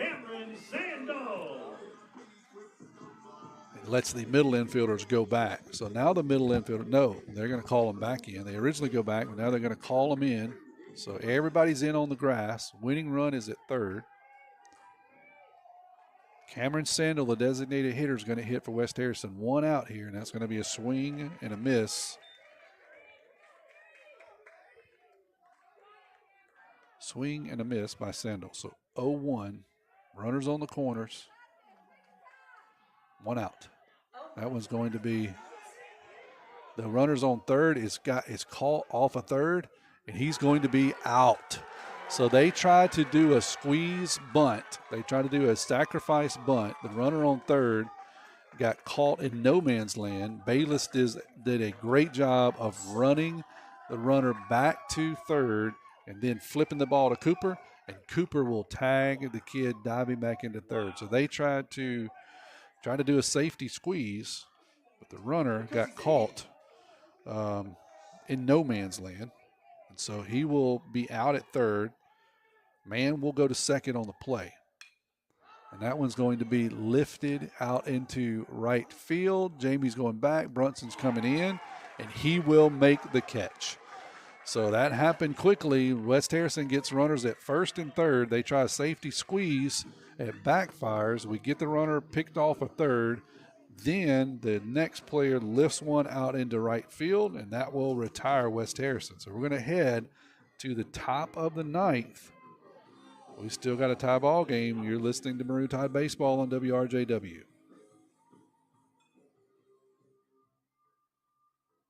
Hey friends, camping's a spring thing, and spring is here. Check out this new 2024 Wildwood FSX 174BH. This travel trailer has a front queen bed, rear bunks, and only weighs 2,899 pounds. MSRP is $24,398, reduced to only $13,988. A brand new 2024 bunkhouse trailer for only $13,988. Paw Paws Campers is not that far from where you are. Come and see us. That's a good RV, Paw Paw.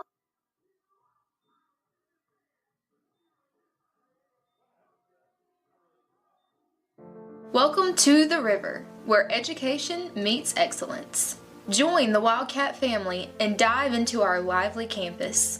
Make friends, join clubs, get involved, and create memories. Experience academic excellence with our dedicated faculty. Explore cutting-edge facilities designed for your success. Choose PRCC for an education that shapes your future. Pearl River, where you can roar with champions. We're headed into the 9th. I'm eating into Carey's overtime budget as I'm now in time and a half. We head into the second inning of overtime, bonus baseball. And so Maroon Tide will start off here with, we got a pinch hitter, Turner Pugh, is going to hit for Justin Stockstill. Let me make that change here. He will lead off. Turner Pugh will be in for Justin Stockstill. Now batting number 14, Turner Pugh. To lead off the 9th. And let me make sure, we still got Mr. Curley is on the mound. So here is the first pitch. It's going to be a swing and a miss by Pugh, 0-1. So a little bit of excitement there to end the 8th and the end of the 7th. Both last two innings for West Harrison has ended in a little bit of excitement. It's going to be a swing and a miss by Pugh, 0-2 now. To Pugh. Parker Helton stands on deck for Picayune.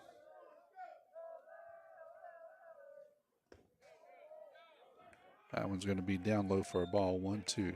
Yeah, so I'm eating into Carey's budget. Time and a half here into the ninth inning. Maroon Tide looking to just really get any kind of offensive going. They've struggled. That one's going to be lifted out into right, and it's going to be caught by the right fielder. A good play out there by the right fielder as he drifts and drifts the ball up in the air, and ball in the air tonight just drifts quite a bit. But that one stayed in the ballpark. The right fielder, Tyler Gazier, drifts over, and he makes the play in the right field corner. So that'll bring Parker Helton to the plate for the Tide. Leadoff hitter is 0 for 4 tonight with a couple of strikeouts. He had about a 13 pitch at bat last time. He's going to square and fake a bunt here. That ball will be up high, 1-0.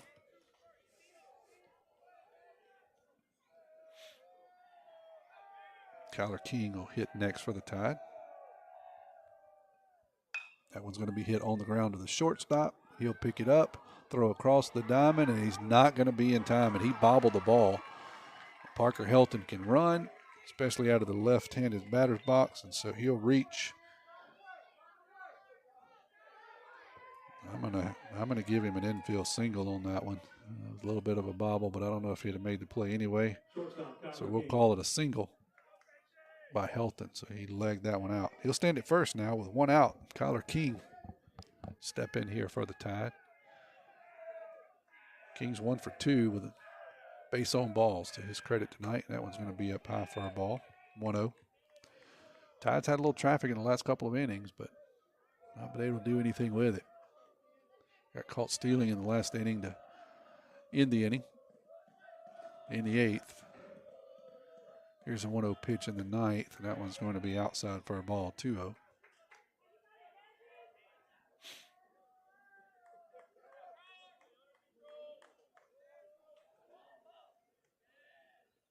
Curley's going to ask for and get a new baseball.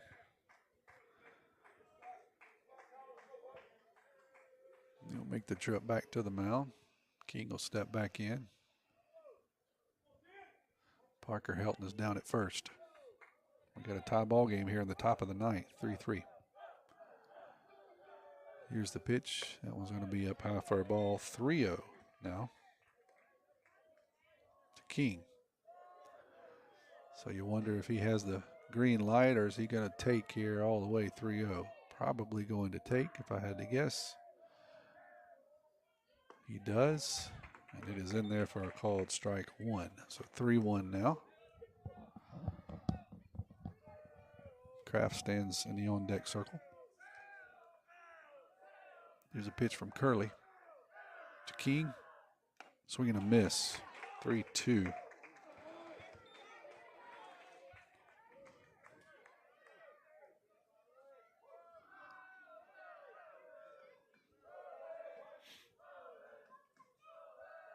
Here's your 3-2 pitch now to King. 1 out. That one's going to be outside, ball 4.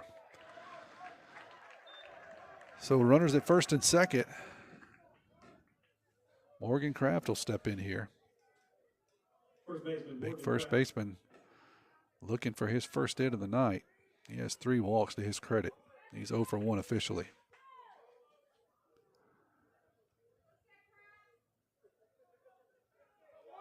Great spot to drive in a run if you're a Tide fan. Curley comes set here, 1 out, runners at first and second. That one's going to stay up high for a ball, 1-0.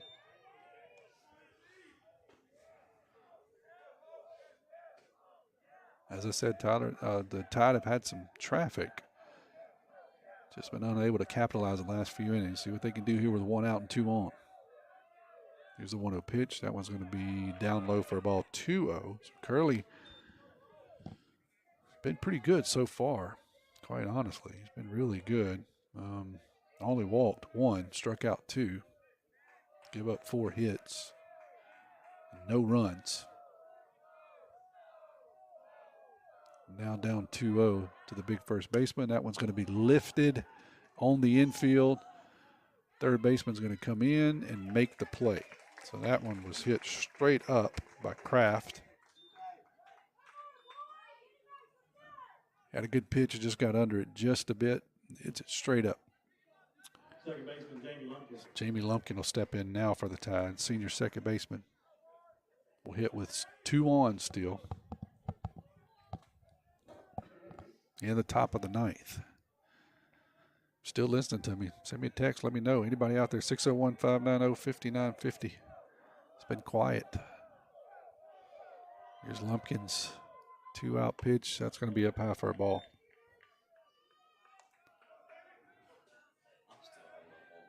Tide needs to break this one open. West Harrison's had all kind of traffic the last couple innings. You think the odds are that one of them is going to score eventually. So you need to have another run or two here. That one's going to be way outside for a ball, 2-0.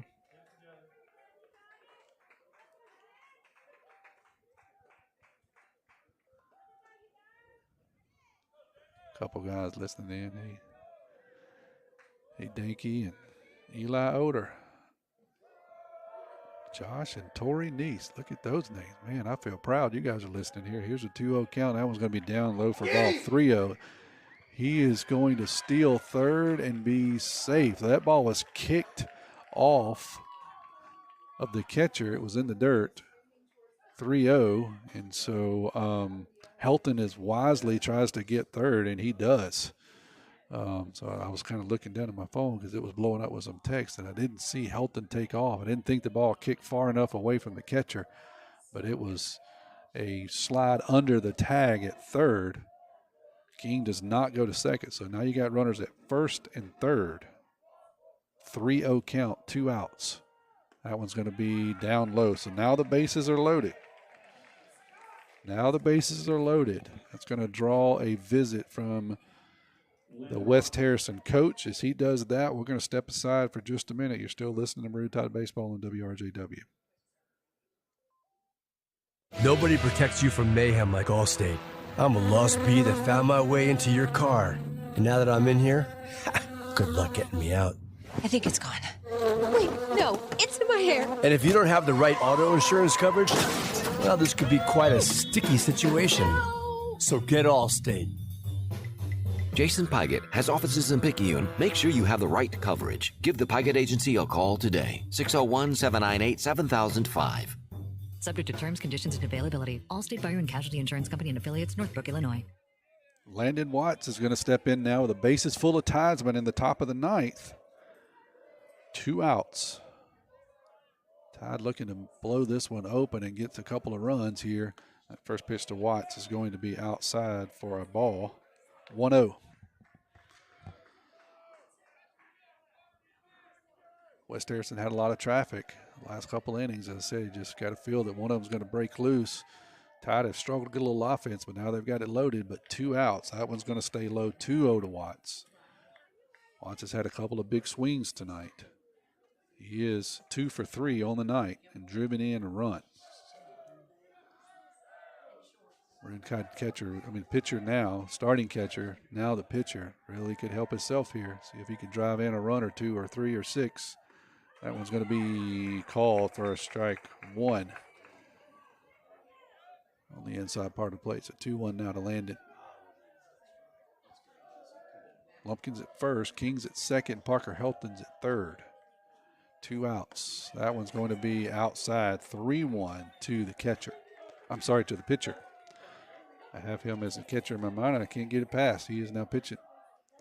Big right-handed pitcher will now step back in here. Curley's going to take a moment and compose himself behind the mound. So he delivers a 3-1 pitch with 2 outs. That one's going to be a called strike. Good breaking pitch on the outside part of the plate, 3-2. So the runners will be in motion, 3-2, 2 outs. Top of the 9th, tie ball game. Make sure he goes in the mound, and then they'll be in motion. They are, and Watts is going to hit that one out into right field. It's going to get over the head, off the bottom of the wall. That'll score 1. That'll score 2. Here comes Lumpkin. Landon is going to get into third, and he's going to get down over into third with a triple. So Landon with a bases clearing triple over the head of the right fielder. One hops the wall. And boy, is that clutch for the Maroon Tide senior pitcher as they go up 6-3 now with that triple by Watts. That's the hit the Maroon Tide have been looking for, quite honestly, all night long. They have struggled and struggled with putting the bat on the ball. Landon goes 3-2. Catches a ball on the outside part of the plate, doesn't try to do anything, but hit it where it was, which is on the outside part of the plate. He drives it down the right field line. It stays fair. Cooper Moreau's going to stand in now as the Tide go up 6-3 with a runner on third, 2 outs. That one's going to stay outside for a ball.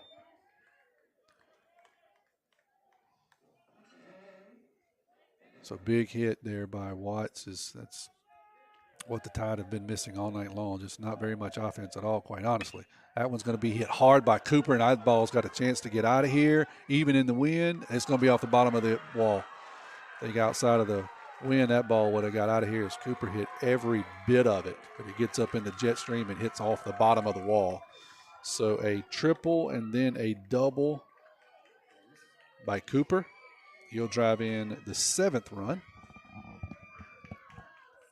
And that ball was just hammered out into right field. And Landon Franklin will step in now for the Tide as they push the lead to 7-3.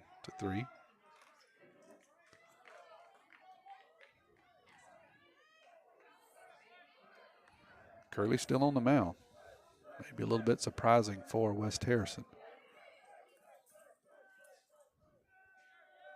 Here's the pitch. That one's going to stay up high for a ball, 1-0. Lots of folks texting me. Thank y'all. I'll read some names out here in a sec. Corey Doran, Kevin Hedgepath, Josh Neese just texted me. Peyton Wells, somebody I don't have your number. Oh, no, that's Miss Bourgeois. Ronnie Reynolds, Jim Browder. That one's going to be hit on the ground towards second.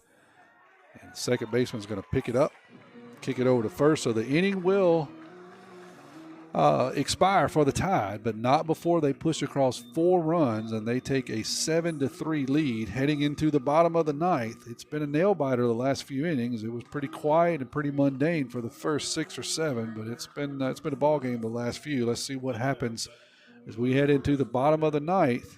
Landon Watts is coming back out for his 5th inning of work. Maroon Tide leads this one 7-3. Hey neighbors, it's that time of year again. It's springtime. Make that short drive to Pawpaw's Campers in Picayune. You'll be glad you did. Pawpaw's has a nice selection of new and used trailers, fifth wheels, and motorhomes. Please go to our website, pawpawsniceprice.com, and see multiple pictures of our entire inventory. Pawpaw's Campers, having fun, selling fun. That's a good RV, Pawpaw. We're back here at the bottom of the 9th.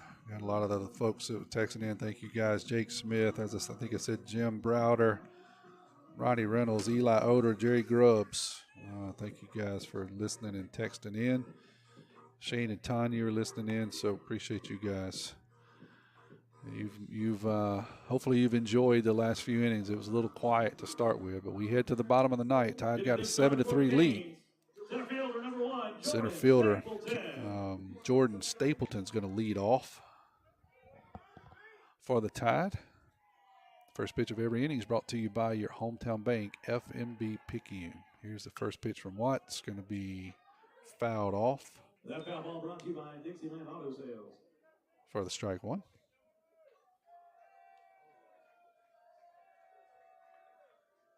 Keith Ladner listening. Hey, my buddy. Long time no see. Hope you're doing good. That one's going to be down low for a ball, 1-1. It's been an exciting game. I'm eating into Carey's overtime budget. Time and a half, almost into double time here. It won't be much longer. Here's the 1-1. That one's going to be hit on the ground to Jamie. Jamie's going to pick it up and throw it across the diamond to Morgan. And he'll record the first out of the inning on the 4-3 put out. So West Harrison down to their last two outs. They turn it back over to the top of the order with Reese Parker, the third baseman, is going to hit here with one out, nobody on, trailing 7-3. That one's going to be lifted into center field. No, it's going to stay on the infield. It's going to hit the jet stream. Kyler King's going to come in and make a little bit of a circus catch. Everything seems to be a circus catch tonight with a win. But he stays underneath it and records the second out, so down to one out now. Landon Wallace, the starting pitcher, now the catcher, will hit for West Harrison as he represents their last chance here in the bottom of the ninth. Trailing 7-3. Tide scored 4 in the top of the ninth.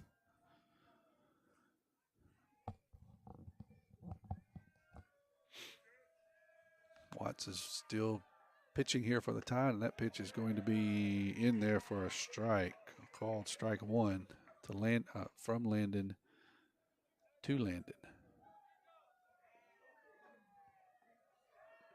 Here's the 0-1. That's going to be in there for a strike. What a breaking pitch, 0-2. Watts to Wallace. Here's the 0-2 pitch. That's going to be outside for a ball, 1-2. Maroon Tide Nation wanted it, but it was a foot outside. Here's the 1-2 pitch. Watts is feeling it. He wants to end this one on a punch out.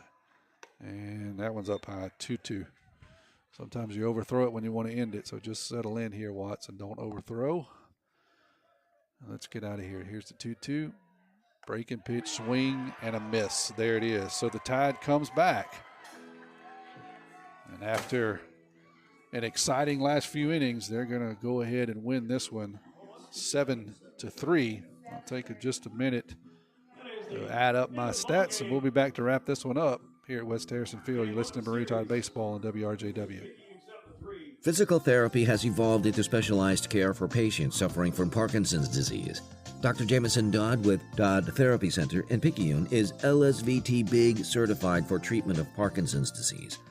LSVT Big trains people with Parkinson's to use their body more normally and improves movements for any activity, whether small motor tasks like buttoning a shirt or large motor tasks like getting up from a sofa or chair or maintaining balance while walking. Give Dodd Therapy Center a call today at 769-242-2636 or stop by at 405 Memorial Boulevard in Picayune. So Tommy Upton back here to wrap this one up for you, as it was an exciting last few innings for the Tide. As I said, it was a little, I won't call it boring, but it was a little mundane the first few innings of the game. But the Tide settled in here and had a little excitement the last few innings, and they come back and win in exciting fashion 7-3 this first game of the contest this week over the West Harrison Hurricanes. They'll do it again on Thursday at the Kirk, and then Saturday back here for Game 3. Sonic player of the game is pretty easy one tonight. It has to be Landon Watts. He goes 3 for 4 at the dish, drives in 4 runs, has a walk, and then pitching. He pitches 5 innings, gives up 4 hits, 1 run. It was earned, 3 walks, and 6 strikeouts. So the Sonic player of the game is Landon Watts, as he has a hot night at the plate and also comes in and gets the win from the mound. The Paul's Pastry Shop Mardi Gras Cafe winner tonight was Mr. Who does that? Been so many texts. Let me go back and look. That was Donnie Keller. Donnie Keller answered who was the Yankees before they were Yankees. When they moved from Baltimore to New York, they were the Highlanders. So that was your Paul's Pastry Shop Mardi Gras Cafe trivia question tonight. And the Sonic player of the game is Landon Watts. So the final score for the final time from West Harrison Field. Picayune takes this one over the Hurricanes 7-3 in exciting fashion here as they come back in extra innings and win this one in 9. We will see you again on Thursday night as these two teams face off again. Tide so far undefeated in district play. They lead the district with a 4-0 rank right now. You've been listening to Maroon Tide Baseball on WRJW. Thank you for the precious gift of your time, and roll Tide. Welcome to the River, where education meets excellence. Join the Wildcat family and dive into our lively campus. Make friends.